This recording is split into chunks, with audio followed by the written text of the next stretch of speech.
ਸਵਾਗਤ ਜੀ ਤੁਹਾਡਾ ਇੱਕ ਵਾਰ ਫਿਰ ਤੋਂ। ਤੁਸੀਂ ਦੇਖ ਰਹੇ ਹੋ ਪ੍ਰਾਈਮ ਏਸ਼ੀਆ ਟੀਵੀ। ਮੈਂ ਗੁਰਪ੍ਰੀਤ ਸਿੰਘ ਸੰਧਾਵਾਲੀਆ ਤੁਹਾਡੇ ਨਾਲ ਤੇ ਹਰ ਰੋਜ਼ ਦੀ ਤਰ੍ਹਾਂ ਪ੍ਰੋਗਰਾਮ ਪ੍ਰਾਈਮ ਫੋਕਸ ਲੈ ਕੇ ਹਾਜ਼ਰ ਹਾਂ।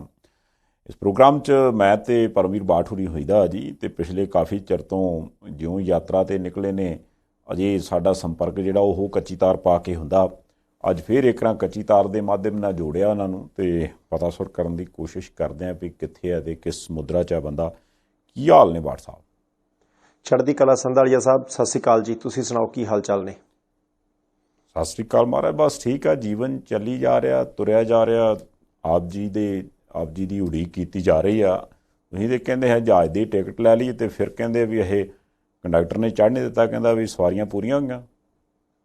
ਬਸ ਸੰਧਾਲੀਆ ਸਾਹਿਬ ਥੋੜ੍ਹੇ ਅਗਲਾ ਕਹਿੰਦਾ ਨਾ ਕਿ ਭਾਈ ਪਹਿਲਾਂ ਕਹਿੰਦਾ ਪਿਛਲੀ ਵਾਰੀ ਸਵਾਰੀਆਂ ਪੂਰੀਆਂ ਹੋ ਗਈਆਂ, ਅਗਲੀ ਵਾਰੀ ਚੜ੍ਹ ਜਾਓ। ਬੰਦਾ ਅਗਲੀ ਵਾਰੀ ਚੜ੍ਹਦਾ, ਫਿਰ ਕਹਿੰਦੇ ਨਹੀਂ ਯਾਰ ਇੱਥੇ ਵੀ ਹੈ ਨਹੀਂ ਗਾ ਥਾਂ, ਇੰਜਣ ਦੇ ਉੱਤੇ ਨਹੀਂ ਬਹਿਣਾ। ਬੰਦਾ ਹੌਲੀ ਦੇਣੀ ਪਿੱਛੇ ਲਟਕਣ ਦੀ ਕੋਸ਼ਿਸ਼ ਕਰਦੇ, ਉਹ ਕਹਿੰਦੇ ਨਹੀਂ ਜੀ ਗੱਡੀ ਤੇਜ਼ ਜਾਣੀ ਹੈ, ਪਿਛਲੀ ਬੱਸ ਆ ਜਾਓ। ਹੁਣ ਤਾਂ ਪਿਛਲੀ ਬੱਸ ਆਉਣ ਵਾਲਾ ਹਿਸਾਬ ਹੋਇਆ ਜੀ। ਹਾਂ, ਮਤਲਬ ਇਹ ਵੀ ਹੈ ਨਾ, ਹੁਣ ਬੰਦੇ ਛੱਤ 'ਤੇ ਵੀ ਨਹੀਂ ਕਹਿਦੇ ਨਾ ਉਹ ਜਹਾਜ਼ ਦੇ, ਨਹੀਂ ਤੇ ਉੱਤੇ ਬਹਿ ਗਿਆ। ਚਲੋ ਕੋਈ ਗੱਲ ਨਹੀਂ, ਜਦੋਂ ਇਹ ਵਾਧਾ ਘਾਟਾ ਚੱਲਦਾ ਰਹਿੰਦਾ ਫਲਾਈਟਾਂ ਵਾਲਾ। ਤੇ ਜੇ ਆਪਾਂ ਹੁਣ ਮੋੜਾ ਕੱਟੀਏ ਆਪਣੇ ਖਬਰਾਂ ਵਾਲੇ ਪਾਸੇ ਨੂੰ, ਤੇ ਖਬਰਾਂ ਵਾਲੇ ਪਾਸੇ ਦੇ ਕੰਮ ਪੂਰਾ ਗਰਮ ਹੋ ਗਿਆ ਜੀ, ਕਿਉਂਕਿ ਖਾਸ ਕਰਕੇ ਜੇ ਜਲੰਧਰ ਵਾਲੀ ਜ਼ਿਮਨੀ ਚੋਣ ਤੋਂ ਸ਼ੁਰੂਆਤ ਕਰ ਲਈਏ ਤੇ ਲਗਭਗ ਚਿਹਰੇ ਜਿਹੜੇ ਆ ਜੀ ਉਹ ਸਾਹਮਣੇ ਆ ਗਏ ਆ। ਚੋਣ ਕਮਿਸ਼ਨ ਨੇ ਵੀ ਉੱਧਰ ਜਿਹੜਾ ਉਹ ਬਕਾਇਦਾ ਨੋਟੀਫਿਕੇਸ਼ਨ ਜਾਰੀ ਕਰਕੇ ਤੇ ਤਰੀਕਾਂ ਮਿਤੀਆਂ ਨਿਰਧਾਰਿਤ ਕਰਤੀਆਂ ਕਿ 10 ਤਰੀਕ ਨੂੰ ਸਵੇਰੇ 8 ਵਜੇ ਤੋਂ ਲੈ ਕੇ ਸ਼ਾਮ 6 ਵਜੇ ਤੱਕ ਵੋਟਾਂ ਪੈਣਗੀਆਂ। 13 ਨੂੰ ਨਤੀਜਾ ਆ ਜਾਊਗਾ। 20 ਨੂੰ ਕਹਿੰਦੇ ਆ ਵੀ ਕਾਗਜ਼ ਪੱਤਰ ਦਾਖਲ ਕਰ ਦਿਓ ਜਿੰਨੇ ਕਰਨੇ ਆ, ਤੇ ਉਦੋਂ ਬਾਅਦ ਜਾਂਚ ਪੜਤਾਲ ਹੋਊਗੀ। ਜੇ ਕਿਸੇ ਨੇ ਵਾਪਸ ਲੈਣੇ ਆ ਤੇ 24 ਤੱਕ ਵਾਪਸ ਲੈ ਲਿਓ। ਉਦੋਂ ਬਾਅਦ 24 ਅਪ੍ਰੈਲ ਤੋਂ ਲੈ ਕੇ ਤੇ 10 ਮਈ ਤੱਕ ਪੱਕੇ ਉਮੀਦਵਾਰ ਜਿਹੜੇ ਆ ਉਹ ਲੋਕਾਂ ਦੇ ਅੱਗੇ ਜਾ ਕੇ ਹੱਥ ਜੋੜਨਗੇ ਵੀ ਭਾਜੀ ਸਾਨੂੰ ਵੋਟਾਂ ਜ਼ਰੂਰ ਪਾਇਓ ਭਾਜੀ। ਸੰਧਾਲੀਆ ਸਾਹਿਬ ਦੇਖੋ, ਤੁਸੀਂ ਜਲੰਧਰ ਦੇ ਵਿੱਚ ਹੋ ਸਕਦਾ ਕਿ ਐਤਕੀ ਬਹੁਤ ਸਾਰੇ ਲੋਕ ਇਸ ਗੱਲ ਦੇ ਉੱਤੇ ਧਿਆਨ ਨਾ ਕਰਨ, ਗੌਰ ਨਾ ਕਰਨ, ਕਿਉਂਕਿ ਬਹੁਤ ਸਾਰੇ ਵੱਡੇ ਬੰਦੇ ਦਰਬਾਰਾ ਸਿੰਘ ਹੋਰੀ, ਅਮਰਾਓ ਸਿੰਘ, ਇੰਦਰ ਕੁਮਾਰ ਗੁਜਰਾਲ, ਰਾਣਾ ਗੁਰਜੀਤ ਸਿੰਘ, ਮਹਿੰਦਰ ਸਿੰਘ KP, ਇਹ ਵੱਡੇ ਲੀਡਰ, ਚੌਧਰੀ ਸੰਤੋਖ ਸਿੰਘ, ਇਹ ਜਲੰਧਰ ਤੋਂ ਚੋਣ ਲੜ ਕੇ ਮੈਂਬਰ ਪਾਰਲੀਮੈਂਟ ਬਣਦੇ ਰਹੇ। ਯਾਨੀ ਵੱਡੇ ਚਿਹਰਿਆਂ ਦਾ ਗੜ ਰਿਹਾ ਜਲੰਧਰ ਲੋਕ ਸਭਾ ਹਲਕਾ। ਹੁਣ ਜਦੋਂ ਜ਼ਿਮਨੀ ਚੋਣ ਹੋਣ ਲੱਗੀ ਹੈ, ਬੜੇ ਬੰਦੇ ਦਾਅਵੇਦਾਰ ਸੀ, ਇਹਦੇ ਵਿੱਚ ਕੋਈ ਦੋ ਰਾਏ ਨਹੀਂ। ਜਿਹੜੇ ਕਈ ਵਾਰ ਤੇ ਕੈਬਨਿਟ ਮੰਤਰੀ, ਕਾਂਗਰਸ ਦੇ ਪ੍ਰਧਾਨ ਵੀ ਰਹਿ ਚੁੱਕੇ, ਮਹਿੰਦਰ ਸਿੰਘ KP ਹੋਰੀ, ਉਹ ਵੀ ਕਿਤੇ ਨਾ ਕਿਤੇ ਟਿਕਟ ਭਾਲਦੇ ਸੀ ਕਿ ਭਾਈ ਟਿਕਟ ਇੱਧਰਲੇ ਪਾਸੇ ਨੂੰ ਆ ਜਾਵੇ ਤਾਂ ਆਪਾਂ ਚੰਗੇ ਰਹੀਏ। ਪਰ ਐਤਕੀ ਹੁਣ ਜਦੋਂ ਜਲੰਧਰ ਲੋਕ ਸਭਾ ਹਲਕੇ ਦਾ ਦ੍ਰਿਸ਼ ਕਲੀਅਰ ਹੋ ਗਿਆ ਕਿ ਕਿਹੜੀ ਪਾਰਟੀ ਵੱਲੋਂ, ਕਿਹੜੀ ਧਿਰ ਵੱਲੋਂ ਕੌਣ ਬੰਦਾ ਕੈਂਡੀਡੇਟ ਹੋਏਗਾ, ਉਮੀਦਵਾਰ ਹੋਏਗਾ, ਤੇ ਉਦੋਂ ਇਹ ਲੋਕਾਂ ਦੇ ਲਈ ਬੜੀ ਹੈਰਾਨੀ ਵਾਲੀ ਗੱਲ ਹੈ, ਬਹੁਤ ਜ਼ਿਆਦਾ ਹੈਰਾਨੀ ਵਾਲੀ ਗੱਲ ਹੈ ਕਿ ਕਹਾਣੀ ਜਿਹੜੀ ਚੱਲਦੀ ਕਿੱਧਰਲੇ ਪਾਸੇ ਨੂੰ, ਕਿ ਐਤਕੀ ਇੱਕ ਅੱਧ ਨੂੰ ਛੱਡ ਕੇ ਤਕਰੀਬਨ ਸਾਰੇ ਹੀ ਉਮੀਦਵਾਰ ਜਿਹੜੇ ਨੇ ਜਲੰਧਰ ਲੋਕ ਸਭਾ ਹਲਕੇ ਦੇ, ਬਹੁਤੇ ਉਮੀਦਵਾਰਾਂ ਦੇ ਜਿਹੜੇ ਵੋਟਰਾਂ ਦੇ ਲਈ ਉਹ ਨਵੇਂ ਹੋਣਗੇ। ਹੁਣ ਤੁਸੀਂ ਦੇਖੋ, ਬੀਬੀ ਚੌਧਰੀ ਕਰਮਜੀਤ ਕੌਰ, ਉਹਨਾਂ ਨੇ ਅੱਜ ਤੱਕ ਕਦੇ ਕੋਈ ਇਲੈਕਸ਼ਨ ਨਹੀਂ ਲੜੀ। ਉਹ ਤਾਂ ਪੜ੍ਹਾਉਂਦੇ ਸੀ, ਉਹ ਤਾਂ ਕਾਲਜ ਦੇ ਵਿੱਚ ਲੈਕਚਰਰ ਸਨ, ਉਹ ਤਾਂ ਪ੍ਰਿੰਸੀਪਲ ਸਨ। ਚੌਧਰੀ ਸੰਤੋਖ ਸਿੰਘ ਹੋਰਾਂ ਦਾ ਦੇਹਾਂਤ ਹੁੰਦਾ ਹੈ। ਬੀਬੀ ਜੀ ਪਹਿਲੀ ਵਾਰ ਰਾਜਨੀਤੀ ਦੇ ਵਿੱਚ ਜਿਹੜਾ ਆਉਂਦੇ ਆ, ਉਹਨਾਂ ਨੂੰ ਟਿਕਟ ਦਿੱਤੀ ਜਾਂਦੀ ਹੈ। ਹੋ ਸਕਦਾ ਕਿ ਜੇ ਇਸ ਫਲੌਰ ਵਿਧਾਨ ਸਭਾ ਹਲਕੇ ਤੋਂ ਚੌਧਰੀ ਸੰਤੋਖ ਸਿੰਘ ਹੋਰੀ ਜਾਂ ਚੌਧਰੀ ਬਿਕਰਮਜੀਤ ਸਿੰਘ ਇਲੈਕਸ਼ਨ ਲੜਦੇ ਸੀ, ਉੱਥੇ ਬੀਬੀ ਜੀ ਥੋੜਾ ਬਹੁਤ ਪ੍ਰਚਾਰ ਕਰਨ ਦੇ ਲਈ ਜਾਂਦੇ ਹੋਣ। ਹੋ ਸਕਦਾ ਕਿ ਫਲੌਰ ਵਿਧਾਨ ਸਭਾ ਹਲਕੇ ਦੇ ਵੋਟਰ ਜਿਹੜੇ ਹੈ, ਜੇ ਕਿਸੇ ਨੂੰ ਕੋਈ ਕੰਮਕਾਰ ਪੈਂਦਾ ਸੀ ਤਾਂ ਉਹ ਕੰਮਕਾਰ ਕਰਾਉਣ ਦੇ ਲਈ ਚੌਧਰੀ ਸੰਤੋਖ ਸਿੰਘ ਹੋਰਾਂ ਦੇ ਘਰੇ ਜਦੋਂ ਜਾਂਦੇ ਸੀ ਤਾਂ ਬੀਬੀ ਕਰਮਜੀਤ ਕੌਰ ਹੋਰਾਂ ਨੂੰ ਉਹ ਕਿਤੇ ਨਾ ਕਿਤੇ ਮਾੜਾ ਮੋਟਾ ਮਿਲ ਲੈਂਦੇ ਹੁਣ। ਪਰ ਜੇ ਆਪਾਂ ਕਹੀਏ ਕਿ ਬਾਕੀ ਦੇ ਜਿਹੜੇ 8 ਵਿਧਾਨ ਸਭਾ ਹਲਕੇ ਜਲੰਧਰ ਲੋਕ ਸਭਾ ਹਲਕੇ ਦਾ ਹਿੱਸਾ ਬਣਦੇ ਆ, ਉਹ 8 ਵਿਧਾਨ ਸਭਾ ਹਲਕੇ ਜਿਹੜੇ ਆ, ਉਹਨਾਂ ਦੇ ਵੋਟਰਾਂ ਨੇ ਚੌਧਰੀ ਕਰਮਜੀਤ ਕੌਰ ਨੂੰ ਕਦੇ ਵੇਖਿਆ ਨਹੀਂ। ਉਹਨਾਂ ਨੂੰ ਨਹੀਂ ਪਤਾ ਕਿ ਚੌਧਰੀ ਕਰਮਜੀਤ ਕੌਰ ਹੋਰੀ ਜਿਹੜੇ ਉਹ ਕੀ ਕਰਦੇ ਸੀ, ਕਿਵੇਂ ਸੀ। ਇਸ ਕਰਕੇ ਬੀਬੀ ਜੀ ਦੇ ਲਈ ਵੀ ਤੇ ਵੋਟਰਾਂ ਦੇ ਲਈ ਵੀ ਇੱਕ ਦੂਸਰੇ ਦੇ ਨਾਲ ਜਾਣ ਪਹਿਚਾਣ ਕਰਕੇ ਇੱਕ ਦੂਸਰੇ ਦੇ ਉੱਤੇ ਯਕੀਨ ਤੇ ਭਰੋਸਾ ਜਿਹੜਾ ਉਹ ਬਣਾ ਕੇ ਵੋਟਾਂ ਪਾਉਣੀਆਂ, ਉਹ ਚੈਲੰਜ ਹੋਏਗਾ, ਚੁਣੌਤੀ ਹੋਏਗੀ। ਦੂਸਰਾ, ਤੁਸੀਂ ਇਹ ਦੇਖੋ ਕਿ ਬਹੁਤੀਆਂ ਸਿਆਸੀ ਪਾਰਟੀਆਂ ਨੇ ਹਲਕੇ ਤੋਂ ਬਾਹਰਲੇ ਬੰਦਿਆਂ ਨੂੰ ਤਰਜੀਹ ਦਿੱਤੀ ਹੈ। ਆਪਾਂ ਬੀਤੇ ਕੱਲ੍ਹ ਹੀ ਅਜੇ ਗੱਲ ਕਰਦੇ ਸੀ ਕਿ ਸ਼੍ਰੋਮਣੀ ਅਕਾਲੀ ਦਲ ਤੇ ਬਹੁਜਨ ਸਮਾਜ ਪਾਰਟੀ ਨੇ ਆਪਣੇ ਕਿੰਨੇ ਹੀ ਵੱਡੇ ਲੀਡਰ ਜਿਹੜੇ ਕਿ ਜਲੰਧਰ ਲੋਕ ਸਭਾ ਹਲਕੇ ਦੇ ਵਿੱਚ ਰਸੂਖ ਰੱਖਦੇ ਸੀ, ਜਿਨ੍ਹਾਂ ਦਾ ਵੋਟਰਾਂ ਨੂੰ ਪਤਾ ਸੀ, ਜਿਹੜੇ ਕਿ ਪਹਿਲਾਂ ਜਲੰਧਰ ਲੋਕ ਸਭਾ ਹਲਕੇ ਤੋਂ ਇਲੈਕਸ਼ਨ ਤੱਕ ਵੱਖ-ਵੱਖ ਸਿਆਸੀ ਧਿਰਾਂ ਵੱਲੋਂ ਲੜ ਚੁੱਕੇ ਸੀ, ਉਹਨਾਂ ਨੂੰ ਟਿਕਟ ਨਹੀਂ ਦਿੱਤੀ। ਡਾਕਟਰ ਸੁਖਵਿੰਦਰ ਸੁਖੀ ਨੂੰ ਟਿਕਟ ਦੇ ਦਿੱਤੀ, ਜਿਹੜੇ ਕਿ ਗੁਆਂਢੀ ਹਲਕੇ ਬੰਗਿਆਂ ਤੋਂ ਐਮਐਲਏ ਸਨ ਤੇ ਬੰਗਾ ਵਿਧਾਨ ਸਭਾ ਹਲਕਾ ਜਲੰਧਰ ਲੋਕ ਸਭਾ ਹਲਕੇ ਚ ਆਉਂਦਾ ਹੀ ਨਹੀਂ। ਤੇ ਡਾਕਟਰ ਸੁੱਖੀ ਨੂੰ ਤਾਂ ਟਿਕਟ ਮਿਲਦੇ ਸਾਰੇ ਕਹਿਣਾ ਵੀ ਪਿਆ ਨਾ ਕਿ ਭਾਈ ਜੇ ਜਲੰਧਰ ਲੋਕ ਸਭਾ ਹਲਕੇ ਦੇ ਵੋਟਰਾਂ ਨੂੰ ਇਹ ਲੱਗਦਾ ਹੋਊਗਾ ਕਿ ਮੈਂ ਨਵਾਂ, ਮੈਂ ਪਤਾ ਨਹੀਂ ਕਿੱਦਾਂ ਕੰਮ ਕਰਦਾ, ਤਾਂ ਮੇਰੇ ਬੰਗਾ ਵਿਧਾਨ ਸਭਾ ਹਲਕੇ ਦੇ ਵਿੱਚ ਜਾ ਕੇ ਉੱਥੋਂ ਦੇ ਵੋਟਰਾਂ ਨੂੰ ਪੁੱਛ ਲਓ ਕਿ ਮੈਂ ਲਗਾਤਾਰ ਦੂਸਰੀ ਵਾਰੀ ਐਮਐਲਏ ਚੁਣਿਆ ਗਿਆ ਤੇ ਮੇਰੇ ਕੰਮ ਕਰਨ ਦਾ ਸਟਾਈਲ ਕੀ ਹੈ, ਮੇਰੇ ਕੰਮ ਕਰਨ ਦਾ ਤਰੀਕਾ ਕੀ ਹੈ।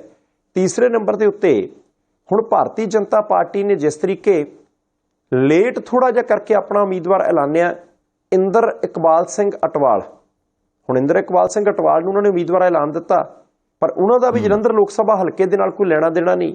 ਉਹ ਜੇ ਇੱਕ ਵਾਰ ਪੰਜਾਬ ਵਿਧਾਨ ਸਭਾ ਹਲਕੇ ਦੇ ਪੰਜਾਬ ਦੇ ਇੱਕ ਵਿਧਾਨ ਸਭਾ ਹਲਕੇ ਤੋਂ ਵਿਧਾਇਕ ਰਹੇ ਤੇ ਉਹ ਮਾਲਵੇ ਦੇ ਵਿੱਚ ਹੈ, ਉਹ ਕੂਮ ਕਲਾਂ ਵਾਲੇ ਪਾਸੇ ਹੈ ਤੇ ਉਹਨਾਂ ਦੀ ਵਿਧਾਇਕੀ ਨੂੰ ਵੀ ਗਈ ਨੂੰ ਕਈ ਸਾਲ ਹੋ ਚੁੱਕੇ ਹੈ।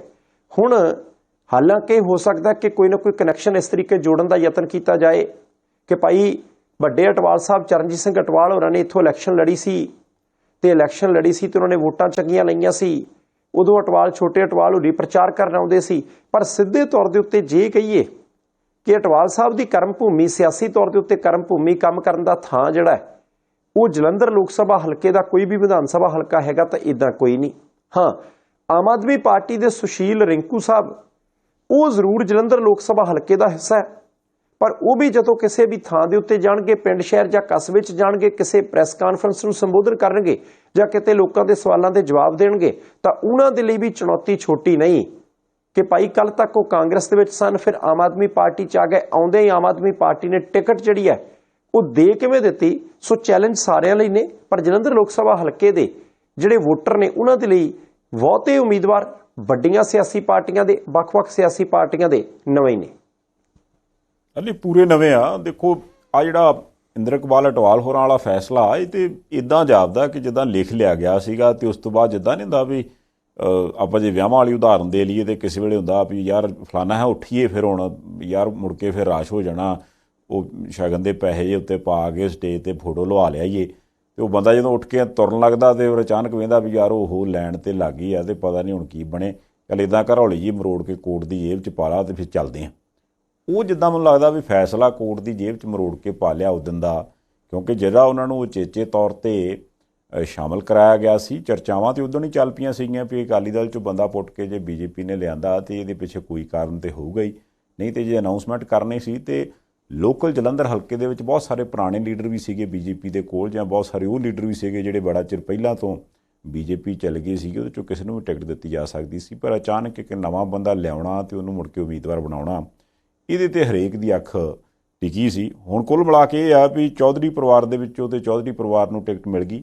ਬਾਕੀ ਦੀਆਂ ਤਿੰਨ ਵੱਡੀਆਂ ਪਾਰਟੀਆਂ ਨੇ ਜਿੱਦਾਂ ਤੁਸੀਂ ਕਿਹਾ ਵੀ ਜਾਂ ਤੇ ਬੰਦੇ ਬਾਹਰੋਂ ਪੁੱਟ ਕੇ ਲਿਆਣ ਕੇ ਫਿੱਟ ਕੀਤੇ ਆ ਜਾਂ ਬਾਹਰਲੇ ਹਲਕੇ ਤੋਂ ਲਿਆਣ ਕੇ ਫਿੱਟ ਕੀਤੇ ਆ। ਅਕਾਲੀ ਦਲ ਦਾ ਬੰਦਾ ਬਾਹਰਲੇ ਹਲਕੇ ਦਾ ਹੋ ਗਿਆ ਤੇ ਦੂਸਰੇ ਜਿਹੜੇ ਦੋ ਬੰਦੇ ਨੇ ਉਹਨਾਂ ਦੇ ਬਾਹਰਲਾ ਹਲਕਾ ਇੱਕ ਦਾ ਤੇ ਦੂਸਰਿਆਂ ਦਾ ਤਾਂ ਪਾਰਟੀ ਵੀ ਵੱਖੋ ਵੱਖਰੀ।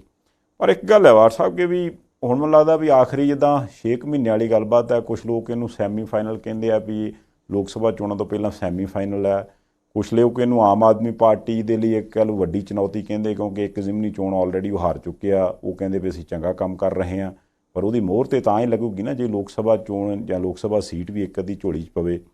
ਕੁਛ ਲੋਕ ਇਹਨੂੰ ਇਹ ਵੀ ਕਹਿੰਦੇ ਵੀ ਯਾਰ ਐਡੀ ਕੋਈ ਗੱਲ ਹੈ ਨਹੀਂ ਗੀ, ਕਿਉਂਕਿ ਜੇ ਹੁਣ ਇਹ ਮੰਨ ਲਓ ਵੀ ਮਈ 'ਚ ਨਤੀਜਾ ਆਉਣਾ, ਜਿੰਨੇ ਚਿਰ ਨੂੰ ਉਹਨਾਂ ਨੇ ਉੱਥੇ ਜਾ ਕੇ ਮੈਂਬਰ ਬਣਨਾ, ਇੱਕ ਅੱਧਾ ਸੈਸ਼ਨ ਕਿਤੇ ਰਹਿ ਜਾਣਾ ਲੋਕ ਸਭਾ ਦਾ, ਉਨੇ ਚਿਰ ਨੂੰ ਚੋਣ ਜ਼ਾਬਤਾ ਅਗਾਂਹ ਅਗਲੀਆਂ ਇਲੈਕਸ਼ਨਾਂ ਦਾ ਰੌਲਾ ਪੈ ਜਾਣਾ। ਸੋ ਇਹ ਲੋਕ ਸਭਾ ਚੋਣ ਜਿੱਤਣੀ ਕੋਈ ਏਡੇ ਮਾਇਨੇ ਰਖਾਉਂਦੀ ਨਹੀਂ। ਸੋ ਜਿੰਨੇ ਮੂੰਹ ਨੇ ਉਨੀਆਂ ਗੱਲਾਂ ਨੇ ਕੁੱਲ ਮਿਲਾ ਕੇ। ਠੀਕ ਹੈ ਸੰਧਾਲੀਆ ਸਾਹਿਬ, ਗੱਲ ਤੁਹਾਡੀ ਕਿ ਸਾਲ ਦੇ ਵਿੱਚ ਕਰਨਾ ਕੀ ਹੈ, ਸਾਲ ਦੇ ਵਿੱਚੋਂ ਵੀ ਪਹਿਲੇ 3 ਮਹੀਨੇ ਚੋਣ ਜ਼ਾਬਤਾ ਲੱਗ ਜਾਣਾ।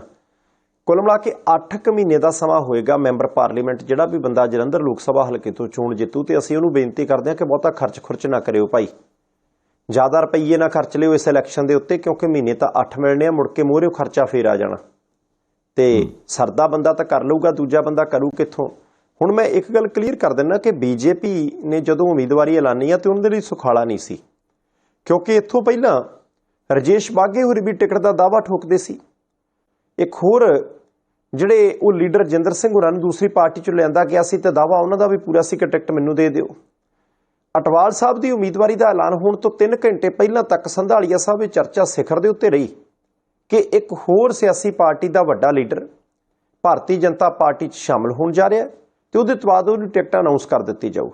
ਪਰ ਜਦੋਂ ਇੰਦਰਕਪਾਲ ਸਿੰਘ ਅਟਵਾਲ ਭਾਰਤੀ ਜਨਤਾ ਪਾਰਟੀ ਸ਼ਾਮਲ ਹੋਏ ਸੀ ਤੇ ਉਸ ਵੇਲੇ ਕੇਂਦਰੀ ਕੈਬਨਿਟ ਮੰਤਰੀ ਹਰਦੀਪ ਸਿੰਘ ਪੁਰੀ ਹੋਰਾਂ ਦਾ ਹਾਜ਼ਰ ਹੋਣਾ, ਗੁਜਰਾਤ ਦੇ ਸਾਬਕਾ ਮੁੱਖ ਮੰਤਰੀ ਵਿਜੇ ਰੂਪਾਣੀ ਦਾ ਹਾਜ਼ਰ ਹੋਣਾ, ਇਹਦੇ ਤੋਂ ਇਲਾਵਾ ਮਨਜਿੰਦਰ ਸਿੰਘ ਸਿਰਸਾ ਦਾ ਉਦੋਂ ਖੁਸ਼ੀ-ਖੁਸ਼ੀ ਉਸ ਸਮਾਗਮ ਦੇ ਵਿੱਚ ਹਾਜ਼ਰ ਹੋਣਾ, ਇਹ ਦੱਸਦਾ ਸੀ ਕਿ ਕਿਤੇ ਨਾ ਕਿਤੇ ਇੱਕ ਵੱਡੀ ਧਿਰ ਜਿਹੜੀ ਹੈ ਉਹ ਅਟਵਾਲ ਹੋਰਾਂ ਦੇ ਹੱਕ 'ਚ ਹੈ, ਉਹਨਾਂ ਨੂੰ ਉਮੀਦਵਾਰ ਬਣਾਉਣਾ ਚਾਹੁੰਦੀ ਹੈ ਤੇ ਟਿਕਟ ਉਹਨਾਂ ਨੂੰ ਮਿਲ ਗਈ। ਹੁਣ ਸੰਧਾਲੀਆ ਸਾਹਿਬ, ਇੱਕ ਹੋਰ ਪੰਜਾਬ ਦੇ ਜਲੰਧਰ ਲੋਕ ਸਭਾ ਹਲਕੇ ਦੇ ਵੋਟਰਾਂ ਦੇ ਲਈ ਇੱਕ ਮੌਕਾ ਕਿ ਤੁਸੀਂ ਇੱਕ ਕੰਮ ਕਰੋ ਜੇ ਕਰ ਸਕਦੇ ਹੋ। ਤੁਸੀਂ ਪੋਲੀਟੀਕਲ ਪਾਰਟੀਆਂ ਦੇ ਉੱਤੇ ਪ੍ਰੈਸ਼ਰ ਪਾਓ, ਤੁਸੀਂ ਸਿਆਸੀ ਧਿਰਾਂ ਦੇ ਉੱਤੇ ਦਬਾਅ ਕ੍ਰੀਏਟ ਕਰੋ, ਕਿਉਂਕਿ ਜਲੰਧਰ ਲੋਕ ਸਭਾ ਹਲਕੇ ਦੇ ਵਿੱਚ ਕੋਈ ਰੈਲੀ ਨਹੀਂ ਹੋਣੀ ਚਾਹੀਦੀ। ਹਾਲਾਂਕਿ ਸਿਆਸੀ ਤੌਰ ਦੇ ਉੱਤੇ ਕੀਤੀ ਜਾ ਸਕਦੀ ਹੈ, ਕਾਨੂੰਨੀ ਤੌਰ ਦੇ ਉੱਤੇ ਕੀਤੀ ਜਾ ਸਕਦੀ ਹੈ, ਰੈਲੀਆਂ ਕਰਨ ਦੇ ਉੱਤੇ, ਰੋਡ ਸ਼ੋਅ ਕਰਨ ਦੇ ਉੱਤੇ, ਪੋਸਟਰ ਲਾਉਣ ਦੇ ਉੱਤੇ, ਬੈਨਰ ਲਾਉਣ ਦੇ ਉੱਤੇ, ਡੋਰ ਟੂ ਡੋਰ ਪ੍ਰਚਾਰ ਕਰਨ ਦੇ ਉੱਤੇ ਪਾਬੰਦੀ ਕੋਈ ਨਹੀਂ। ਅਖਬਾਰਾਂ ਦੇ ਵਿੱਚ ਇਲੈਕਟ੍ਰੋਨਿਕ ਮੀਡੀਆ ਨੂੰ ਕੋਈ ਇਸ਼ਤਿਹਾਰ ਦੇਣਾ ਤਾਂ ਕੋਈ ਪਾਬੰਦੀ ਥੋੜੀ ਹੈ। ਪਰ ਕਿਉਂਕਿ ਮਹੀਨੇ 8-9 ਦਾ MP ਹੋਣਾ, ਇਹਦੇ ਤੋਂ ਇਲਾਵਾ ਸਾਡੇ ਕੋਲ ਇੱਕ ਬਹੁਤ ਵੱਡਾ ਲੌਜਿਕ ਹੈ, ਸਾਡੇ ਕੋਲ ਇੱਕ ਬਹੁਤ ਵੱਡਾ ਤਰਕ ਹੈ। ਅੱਜ ਕੁਝ ਹਫ਼ਤੇ ਪਹਿਲਾਂ ਪੰਜਾਬ ਦੇ ਵਿੱਚ ਬੜਾ ਠੋਕ ਵਜਾ ਕੇ ਮੀਂਹ ਪਿਆ, ਗੜੇ ਪਏ ਨੇ, ਤੂਫਾਨ ਆਇਆ। ਪਹਿਲਾਂ ਮੀਂਹ ਪੈ ਗਿਆ, ਥਾਵਾਂ ਗਿੱਲੀਆਂ ਹੋ ਗਈਆਂ, ਧਰਤੀ ਗਿੱਲੀ ਹੋ ਗਈ ਤੇ ਉਹਦੇ ਤੋਂ ਬਾਅਦ ਜਦੋਂ ਹਨੇਰੀ ਆਈ ਤੇ ਕਣਕਾਂ ਵਿਛ ਗਈਆਂ, ਦਾਣੇ ਬਦਰੰਗ ਹੋਣੇ, ਦਾਣਿਆਂ ਦੇ ਸੁੰਗੜ ਜਾਣ, ਦਾਣਿਆਂ ਦੇ ਟੋਟੇ ਹੋਣ ਦਾ ਖਤਰਾ ਬੜਾ ਵੱਡਾ ਹੋ ਗਿਆ ਤੇ 3-350 ਕਰੋੜ ਰੁਪਈਆ ਪੰਜਾਬ ਦੇ ਕਿਸਾਨ ਦੀ ਜੇਬ ਦੇ ਵਿੱਚ ਕੇਂਦਰ ਵਾਲੇ ਪਾਸੇ ਉਹ ਘੱਟ ਆਉਣਾ, ਕਿਉਂਕਿ ਅਗਲੇ ਨੇ ਕਿਹਾ ਖਰੀਦਾਂਗੇ ਜ਼ਰੂਰ ਪਰ ਥੋੜ੍ਹੇ ਜਿਹੇ ਪੈਸੇ ਘੱਟ ਦੇਾਂਗੇ, ਆਹ ਰੇਸ਼ੋ ਹੋਏਗੀ। ਤੇ ਜੇ ਕਿਸੇ ਸਿਆਸੀ ਪਾਰਟੀ ਨੂੰ ਬਹੁਤ ਕਾਹਲੀ ਹੈ, ਚਾਹੇ ਉਹ BJP ਹੈ, ਚਾਹੇ ਉਹ ਆਮ ਆਦਮੀ ਪਾਰਟੀ, ਚਾਹੇ ਉਹ ਕਾਂਗਰਸ ਹੈ, ਚਾਹੇ ਸ਼੍ਰੋਮਣੀ ਅਕਾਲੀ ਦਲ ਬਸਪਾ ਤੇ ਜਾਂ ਅਕਾਲੀ ਦਲ ਅੰਮ੍ਰਿਤਸਰ ਮਾਨਸਾ ਵਾਲਾ, ਜੇ ਕਿਸੇ ਪਾਰਟੀ ਨੂੰ ਲੱਗਦਾ ਨਹੀਂ ਸਾਡਾ ਨਹੀਂ ਸਰਦਾ, ਅਸੀਂ ਤਾਂ ਰੈਲੀ ਕਰਨੀ ਹੈ, ਅਸੀਂ ਤਾਂ ਲੱਖਾਂ ਰੁਪਈਆ ਪ੍ਰਚਾਰ ਦੇ ਉੱਤੇ ਵਹਾਉਣਾ ਹੈ, ਜੇ ਤੁਸੀਂ ਤੁਹਾਡੇ ਕੋਲੇ ਗੁੰਜਾਇਸ਼ ਹੈ, ਜੇ ਤੁਹਾਡੇ ਕੋਲੇ 4 ਪੈਸੇ ਹੈ, ਜੇ ਤੁਹਾਡੇ ਕੋਲੇ ਇਲੈਕਸ਼ਨ ਫੰਡ ਹੈ, ਤੁਸੀਂ ਗੜੇਮਾਰੀ ਦੇ ਕਰਕੇ, ਤੂਫਾਨ ਦੇ ਕਰਕੇ ਜਿਹੜੇ ਪੰਜਾਬ ਦੇ ਪਿੰਡਾਂ ਦਾ ਨੁਕਸਾਨ ਹੋਇਆ, ਉਹਦੇ ਵਿੱਚੋਂ 4-5 ਪਿੰਡ ਜਿਹੜੇ ਅਡਾਪਟ ਕਰ ਲਓ। ਕਿਸੇ ਦਾ ਘਰ ਢਹਿ ਗਿਆ, ਕਿਸੇ ਦੀ ਫਸਲ ਖਰਾਬ ਹੋ ਗਈ, ਕਿਸੇ ਨੇ ਤੂੜੀ ਦਾ ਕੰਮ ਕਰਕੇ, ਦਾਣਿਆਂ ਦਾ ਕੰਮ ਕਰਕੇ ਆਪਣੇ ਸਾਲ ਭਰ ਦੇ ਦਾਣੇ ਫੱਕੇ ਜਿਹੜੇ ਇਕੱਠੇ ਕਰਨੇ ਸੀ, ਤੁਸੀਂ ਉਹ ਸਾਰੀ ਚੀਜ਼ ਜਿਹੜੀ ਹੈ ਉਹ ਚੰਗੇ ਤਰੀਕੇ ਦੇ ਨਾਲ ਜਿਹੜੀ ਉਹ ਕਲੀਅਰ ਕਰੋ। ਤੁਸੀਂ 5-7 ਪਿੰਡਾਂ ਦੇ ਵਿੱਚ ਜਿਹੜੇ ਲੋੜਵੰਦ ਨੇ ਉਹਨਾਂ ਨੂੰ 4 ਪੈਸੇ ਦਿਓ ਤੇ ਪ੍ਰਚਾਰ ਕਰੋ ਕਿ ਭਾਈ ਅਸੀਂ ਆਦਮਪੁਰ ਦੇ ਵਿੱਚ ਰੈਲੀ ਕਰਨੀ ਸੀ, ਪਰ ਆਦਮਪੁਰ ਦੇ ਵਿੱਚ ਰੈਲੀ ਕਰਨ ਦੀ ਥਾਂ ਅਸੀਂ ਪੰਜਾਬ ਦੇ ਇਸ ਪਿੰਡ ਦੇ ਵਿੱਚ ਨੁਕਸਾਨ ਬਹੁਤ ਹੋਇਆ ਤੇ ਜਦੋਂ ਨੁਕਸਾਨ ਬਹੁਤ ਹੋਇਆ ਤਾਂ ਫਿਰ ਭਾਈ ਆਪਾਂ ਹੁਣ ਉਸ ਪਿੰਡ ਨੂੰ ਅਡਾਪਟ ਕਰਦੇ ਹਾਂ। ਕਰਤਾਰਪੁਰ 'ਚ ਰੈਲੀ ਕਰਨੀ ਸੀ, ਅਸੀਂ ਆਹ ਪਿੰਡ ਅਡਾਪਟ ਕਰ ਲਿਆ। ਇਹਦੇ ਤੋਂ ਇਲਾਵਾ ਜਲੰਧਰ ਪੱਛਮੀ 'ਚ ਰੈਲੀ ਕਰਨੀ ਸੀ, ਅਸੀਂ ਇਸ ਪਿੰਡ ਦੇ ਲੋਕਾਂ ਨੂੰ ਸਹਾਇਤਾ ਦੇਵਾਂਗੇ। ਜਲੰਧਰ ਉੱਤਰੀ, ਜਲੰਧਰ ਸੈਂਟਰਲ, ਜਲੰਧਰ ਕੈਂਟ, ਇਹਦੇ ਤੋਂ ਇਲਾਵਾ ਨਕੋਦਰ, ਇਹਦੇ ਤੋਂ ਇਲਾਵਾ ਸ਼ਾਹਕੋਟ, ਇਹਦੇ ਤੋਂ ਇਲਾਵਾ ਬਾਕੀ ਜਿਹੜੇ ਹਲਕੇ ਨੇ ਫਲੌਰ ਵਰਗੇ, ਕਿ ਉਹਨਾਂ ਸਾਰੇ ਹਲਕਿਆਂ ਦੇ ਵਿੱਚ ਅਸੀਂ ਪ੍ਰਚਾਰ ਦੇ ਉੱਤੇ ਇੰਨੇ ਪੈਸੇ ਖਰਚਣੇ ਸੀ। ਲੋਕੋ ਅਸੀਂ ਆਹ ਚੱਜ ਦਾ ਕੰਮ ਕਰਨ ਲੱਗੇ ਆ ਤੇ ਜੇ ਤੁਹਾਨੂੰ ਲੱਗਦਾ ਸਾਡਾ ਕੰਮ ਚੱਜ ਦਾ ਤਾਂ ਵੋਟਾਂ ਪਾ ਦਿਓ। ਰੈਲੀ ਤਾਂ ਰੋਡ ਸ਼ੋਅ ਦੇ ਵਿੱਚੋਂ ਨਿਕਲਣਾ ਕੱਖ ਨਹੀਂ, ਇਸ਼ਤਿਹਾਰਬਾਜ਼ੀ ਦੇ ਉੱਤੇ ਲੋੜੋਂ ਵੱਧ ਖਰਚ ਕਰਕੇ ਨਿਕਲਣਾ ਕੱਖ ਨਹੀਂ। ਜੇ ਦੂਸਰੇ ਪਾਸੇ ਇਹ 4 ਪੈਸੇ ਖਰਚ ਦਿਓਗੇ, ਬਹੁਤ ਸਾਰੇ ਲੋਕ ਇਦਾਂ ਦੇ ਹੋਣਗੇ ਜਿਹੜੇ ਕਿ ਮੌਸਮੀ ਖਰਾਬੀ ਦੇ ਕਰਕੇ ਜਿਨ੍ਹਾਂ ਦੀ ਆਮਦਨ ਘਟ ਗਈ, ਜਿਨ੍ਹਾਂ ਨੇ 4 ਪੈਸੇ ਇਕੱਠੇ ਕਰਕੇ ਆਪਣੇ ਨਿੱਕੇ ਨਿਆਣੇ ਦੀਆਂ ਫੀਸਾਂ ਜਿਹੜੀਆਂ ਉਹ ਦੇਣੀਆਂ ਸੀ, ਬਜ਼ੁਰਗਾਂ ਦਾ ਦਵਾਈ ਦਾਰੂ ਦਾ ਪ੍ਰਬੰਧ ਕਰਨਾ ਸੀ, ਉਹ ਸਾਰੀ ਚੀਜ਼ ਜੇ ਇਧਰੇ ਪਾਸਿਓਂ ਕਿਤੇ ਮੁਕੰਮਲ ਹੋ ਜਾਏ ਤਾਂ ਫਿਰ ਗੱਲ ਬਣ ਜਾਏ ਇੱਕ ਚੀਜ਼। ਫਿਰ ਉਹਨਾਂ ਦਾ ਸਵਾਲ ਹੋਏਗਾ ਕਿ ਫਿਰ ਅਸੀਂ ਲੋਕਾਂ ਤੱਕ ਆਪਣੀ ਗੱਲ ਕਿੱਦਾਂ ਲੈ ਕੇ ਜਾਣੀ ਹੈ। ਅਸੀਂ ਪ੍ਰੈਸ ਕਾਨਫਰੰਸ ਕਰਦੇ ਹਾਂ, ਅਸੀਂ ਰੈਲੀ ਕਰਦੇ ਹਾਂ, ਅਸੀਂ ਇਸ਼ਤਿਹਾਰ ਦਿੰਦੇ ਹਾਂ, ਅਸੀਂ ਆਪਣੇ ਵਿਚਾਰਾਂ ਦਾ ਪ੍ਰਗਟਾਵਾ, ਆਪਣੀਆਂ ਨੀਤੀਆਂ, ਹਲਕੇ ਦੇ ਪ੍ਰਤੀ ਸਾਡਾ ਵਿਜ਼ਨ ਕੀ ਹੈ, ਅਸੀਂ ਉਹ ਦੱਸਣਾ ਹੁੰਦਾ। ਤੁਹਾਨੂੰ ਕੋਈ ਨਹੀਂ ਰੋਕਦਾ। ਆ ਪੱਛਮੀ ਮੁਲਕਾਂ ਦੇ ਵਿੱਚ ਇਲੈਕਸ਼ਨ ਲੜਨ ਦਾ ਸਭ ਤੋਂ ਕਾਰਗਰ ਤਰੀਕਾ ਕੀ ਹੁੰਦਾ? ਜਿਹੜੇ ਵੀ ਕੈਂਡੀਡੇਟ ਹੁੰਦੇ ਨੇ ਉਹ ਇੱਕ ਪਲੇਟਫਾਰਮ ਤੇ ਆਉਂਦੇ ਆ, ਇੱਕ ਜਗ੍ਹਾ ਦੇ ਉੱਤੇ ਡਿਬੇਟ ਹੁੰਦੀ ਹੈ, ਬਹਿਸ ਹੁੰਦੀ ਹੈ, ਵੱਖ-ਵੱਖ ਮੁੱਦਿਆਂ ਦੇ ਉੱਤੇ ਉਹਨਾਂ ਦੇ ਵਿਚਾਰ ਕੀ ਨੇ ਉਹ ਰੱਖੇ ਜਾਂਦੇ ਆ। ਇਹਦੇ ਤੋਂ ਇਲਾਵਾ ਹਲਕੇ ਦੇ ਪ੍ਰਤੀ ਜਾਂ ਦੇਸ਼ ਦੇ ਪ੍ਰਤੀ ਜਾਂ ਸੂਬੇ ਦੇ ਪ੍ਰਤੀ ਉਹਨਾਂ ਦੇ ਕੋਲੇ ਰਣਨੀਤੀ ਤੇ ਨੀਤੀ ਕੀ ਆ ਰੱਖੀ ਜਾਂਦੀ ਹੈ। ਇੱਕ ਦੂਸਰੇ ਦੇ ਸਵਾਲਾਂ ਦਾ ਜਵਾਬ ਦਿੱਤਾ ਜਾਂਦਾ ਹੈ। ਉਹ ਡਿਬੇਟ ਕਰ ਲਓ, ਉਹ ਬਹਿਸ ਕਰ ਲਓ, ਕੋਈ ਵੀ ਮੀਡੀਆ ਅਦਾਰਾ ਆਰਗੇਨਾਈਜ਼ ਕਰ ਦੂਗਾ, ਕੋਈ ਵੀ NGO ਆਰਗੇਨਾਈਜ਼ ਕਰ ਦੂਗੀ, ਤੁਸੀਂ ਇੱਕ ਦੂਜੇ ਨੂੰ ਵੱਢਣ ਖਾਣ ਨਾ ਪਿਓ ਉਹਦੇ ਵਿੱਚ। ਇਹਦੇ ਨਾਲ ਇੱਕ ਚੀਜ਼ ਜਿਹੜੀ ਹੋਰ ਹੋ ਸਕਦੀ ਹੈ, ਤੁਸੀਂ ਪ੍ਰੈਸ ਕਾਨਫਰੰਸ ਕਰੋ। ਪ੍ਰੈਸ ਕਾਨਫਰੰਸ ਤੇ ਕਿੰਨੇ ਕੁ ਪੈਸੇ ਲੱਗਦੇ ਆ? ਕਿਤੇ ਜੇ ਤੁਹਾਨੂੰ ਲੱਗਦਾ ਕਿ ਕੋਈ ਤੁਹਾਡੀ ਚੀਜ਼ ਰਹਿ ਗਈ ਹੈ, ਤੁਹਾਡੇ ਕੋਲੇ WhatsApp ਹੈ, ਤੁਹਾਡੇ ਕੋਲੇ ਸੋਸ਼ਲ ਮੀਡੀਆ ਦੇ ਬਹੁਤ ਸਾਰੇ ਸਾਧਨ ਨੇ, ਤੁਸੀਂ ਸਵੇਰੇ ਉੱਠ ਕੇ 2-4-5 ਮਿੰਟ ਦੀ ਵੀਡੀਓ ਰੋਜ਼ ਪਾ ਦਿਓ। ਪੰਜਾਬ ਦੇ ਵਿੱਚ ਤਾਂ ਸੁੱਖ ਨਾਲ ਜਿਹੜੀ ਰੇਸ਼ੋ ਹੈ, ਇੱਕ ਬੰਦੇ ਦੇ ਕੋਲੇ 1.5 ਮੋਬਾਈਲ ਫੋਨ ਹੈ, ਇੰਟਰਨੈਟ ਦਾ ਕਨੈਕਸ਼ਨ ਹੈ, ਤੁਹਾਡੀਆਂ ਗੱਲਾਂ ਝੱਟ ਪਹੁੰਚ ਜਾਣੀਆਂ। ਪਰ ਜੇ ਪੰਜਾਬ ਦੀ ਏਡੀ ਵੱਡੀ ਤਰਾਸਦੀ, ਜਦੋਂ ਸਾਡੇ ਬੱਚਿਆਂ ਨੂੰ ਰੁਜ਼ਗਾਰ ਦੀ ਲੋੜ ਹੈ, ਜਦੋਂ ਸਾਡੀ ਫਸਲਬਾੜੀ ਖਰਾਬ ਹੋ ਗਈ ਹੈ, ਜਦੋਂ ਤੂਫਾਨ ਨੇ ਸਾਨੂੰ ਮਲੀਆਮੇਟ ਕਰ ਦਿੱਤਾ ਹੈ, ਸਾਡੇ ਖੇਤਾਂ ਦੇ ਵਿੱਚ ਕਣਕ ਦੀ ਫਸਲ ਤਬਾਹ ਹੋ ਗਈ, ਸਾਲ ਭਰ ਦਾ ਦਾਣਾ ਫੱਕਾ ਅਸੀਂ ਉੱਥੋਂ ਲਿਆਉਣਾ ਹੁੰਦਾ, ਜੇ ਇਸ ਨਾਜ਼ੁਕ ਮੌਕੇ ਤੇ ਵੀ ਸਾਡੀ ਸਿਆਸੀ ਲੀਡਰਸ਼ਿਪ ਭਾਵੇਂ ਉਹ ਕਿਸੇ ਵੀ ਧਿਰ ਦੀ ਕਿਉਂ ਨਾ ਹੋਵੇ, ਭਾਵੇਂ ਉਹ ਕਿਸੇ ਵੀ ਤਰੀਕੇ ਦੇ ਨਾਲ ਸਾਰਾ ਕੰਮ ਕਿਉਂ ਨਾ ਕਰਦੀ ਹੋਵੇ, ਜੇ ਉਹ ਲੀਡਰਸ਼ਿਪ ਲੋਕਾਂ ਨੂੰ ਸਹਾਇਤਾ ਦੇਣ ਦੀ ਜਗ੍ਹਾ 5-5 7-7 ਪਿੰਡ ਜਿਹੜੇ ਨੇ ਉਹਨਾਂ ਨੂੰ ਅਡਾਪਟ ਕਰਨ ਦੀ ਜਗ੍ਹਾ ਦੇ ਉੱਤੇ ਰੈਲੀਆਂ, ਰੋਡ ਸ਼ੋਅ, ਇੱਕ ਦੂਸਰੇ ਦੇ ਉੱਤੇ ਦੋਸ਼ ਲਾਉਣ ਦੇ ਕੰਮ ਵਾਲੇ ਪਾਸੇ ਨੂੰ ਜਾਊ ਤਾਂ ਫਿਰ ਜਿਹੜਾ ਉਹ ਦਰੁਸਤ ਨਹੀਂ ਹੋਣਾ। ਵਿਚਾਰ ਹੀ ਹੈ ਸੰਧਾਲੀਆ ਸਾਹਿਬ, ਮੰਨਣਾ ਮੰਨ ਲੈਣ, ਬਾਕੀ ਕੋਈ ਗੱਲ ਨਹੀਂ। ਨਹੀਂ ਵਿਚਾਰ ਤੁਹਾਡਾ ਬਹੁਤ ਵਧੀਆ WhatsApp, ਪਰ ਗੱਲ ਇਹ ਆ ਵੀ ਜਿੱਦਾਂ ਹੁਣ ਮੈਨੂੰ ਫਿਰ ਕਦੀ ਲੀਡਰ ਬਣਨਾ ਪੈ ਜਾਂਦਾ। ਮੈਂ ਨਾ ਜਿੱਦਾਂ ਤੁਸੀਂ ਆ ਸਾਰੀਆਂ ਗੱਲਾਂ ਕੀਤੀਆਂ, ਫਿਰ ਮੈਂ ਹੱਥ ਮਿਲਾਉਣਾ। WhatsApp ਬਹੁਤ ਚੰਗਾ ਲੱਗਾ, ਤੁਹਾਡੇ ਵਿਚਾਰ ਬੜੇ ਵਧੀਆ ਨੇ। ਅਸੀਂ ਮਾੜੀ ਜਿਹੀ ਇੱਕ ਰੈਲੀ ਕਰਕੇ ਆਏ ਤੇ ਫਿਰ ਤੁਹਾਨੂੰ ਮਿਲਣ ਦੀ ਗੱਲ ਚਲੋ ਘਰ ਨੂੰ ਬਹਿ ਕੇ ਨਹੀਂ, ਪਰ ਤੁਸੀਂ ਇਹ ਜਿਹੜੀਆਂ ਗੱਲਾਂ ਕੀਤੀਆਂ ਇਹ ਫਿਕਰ ਬਿਲਕੁਲ ਜਾਇਜ਼ ਆ, ਕਿਉਂਕਿ ਲੋਕਾਂ ਦਾ ਵਾਕਿਆ ਜਲੂਸ ਨਿਕਲਿਆ ਪਿਆ। ਹੁਣ ਜੇ ਤੁਸੀਂ ਪੰਜਾਬ ਦੇ ਹਿਸਾਬ ਨਾਲ ਗੱਲ ਕਰੋ ਤੇ ਪਿਛਲੇ ਮੀਂਹ, ਹਨੇਰੀ, ਝੱਖੜ ਗੜਿਆਂ ਨੇ ਇੱਕ ਤੇ ਕਣਕ ਦਾ ਝਾੜ ਜਿਹੜਾ ਸੀ ਉਹ ਘਟਾਤਾ, ਦੂਸਰੇ ਜਿਹੜੇ ਦਾਣੇ ਬਚੇ ਸੀ ਉਹ ਬਦਰੰਗ ਨੇ, ਉਹਨਾਂ 'ਚ ਟੋਟਾ ਜਾਂ ਫਿਰ ਉਹ ਸੁੱਕੇ ਨੇ ਜਾਂ ਉੱਥੇ ਖੜੀ ਫਸਲ ਪੁੰਗ ਰਿਹਾ ਹੀ।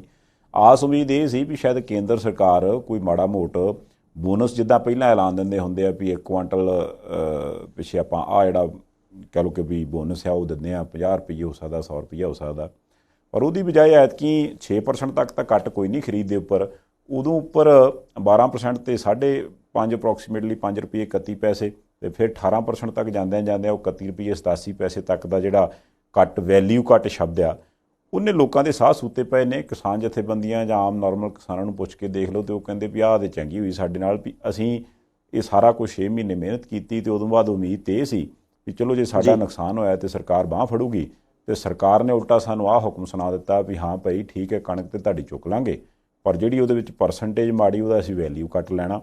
ਉਹੀ ਗੱਲ ਵੈਸੇ ਚਲੋ ਚੰਗੀ ਹੋ ਗਈ ਵੀ ਉਹ ਵੈਲਿਊ ਕੱਟ ਤਾਂ ਮਾਫ ਨਹੀਂ ਕੀਤਾ, ਪਰ ਜਿਹੜੀਆਂ ਦੋ ਸਰਕਾਰਾਂ ਨੇ, ਰਾਜ ਸਰਕਾਰਾਂ, ਇੱਕ ਤੇ ਪੰਜਾਬ ਸਰਕਾਰ, ਦੂਸਰੀ ਹਰਿਆਣੇ ਵਾਲੀ ਸਰਕਾਰ, ਉਹਨਾਂ ਨੇ ਕਹਿ ਦਿੱਤਾ ਕਿ ਜਿਹੜਾ ਵੈਲਿਊ ਕੱਟ ਹੈ, ਜਿਹੜਾ ਪੈਸਾ ਵਿੱਚ ਕੱਟਿਆ ਜਾਣਾ ਰੇਟ ਚੋਂ, ਫੁੱਲ ਰੇਟ ਚੋਂ, ਉਹ ਪੈਸਾ ਪੰਜਾਬ ਸਰਕਾਰ ਜਾਂ ਹਰਿਆਣੇ ਵਾਲੀ ਸਰਕਾਰ ਪੱਲਿਓਂ ਭਰ ਦੇਣਗੀ ਤੇ ਜਿਹੜੇ ਕਿਸਾਨ ਨੇ ਉਹਨਾਂ ਨੂੰ ਨੁਕਸਾਨ ਨਹੀਂ ਹੋਊਗਾ।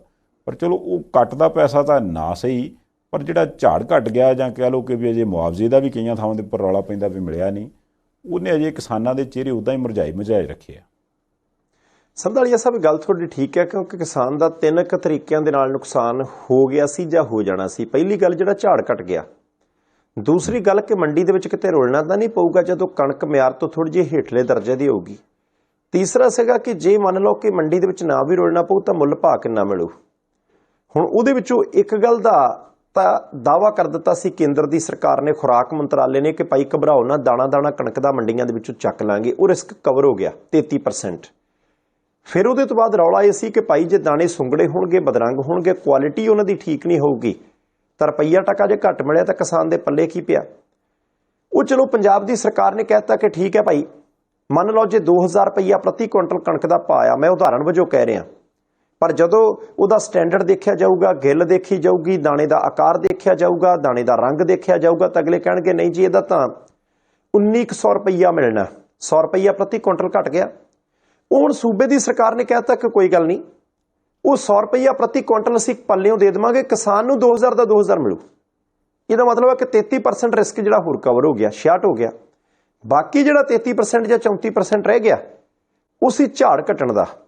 ਉਹਦੇ ਵਿੱਚੋਂ ਚਲੋ ਥੋੜਾ ਜਿਹਾ ਮੁਆਵਜ਼ਾ ਤਾਂ 15000 ਰੁਪਈਆ ਜਾਂ 6600 ਰੁਪਈਆ, 6800 ਰੁਪਈਆ, 3400 ਰੁਪਈਆ, ਉਹ ਵੀ ਸੂਬਾ ਸਰਕਾਰ ਨੇ ਕਿਹਾ ਕਿ ਪ੍ਰਤੀ ਏਕੜ ਅਸੀਂ ਦੇਵਾਂਗੇ ਤੇ ਵਿਸਾਖੀ ਤੋਂ ਇੱਕ ਦਿਨ ਪਹਿਲਾਂ ਦੇ ਦੇਵਾਂਗੇ।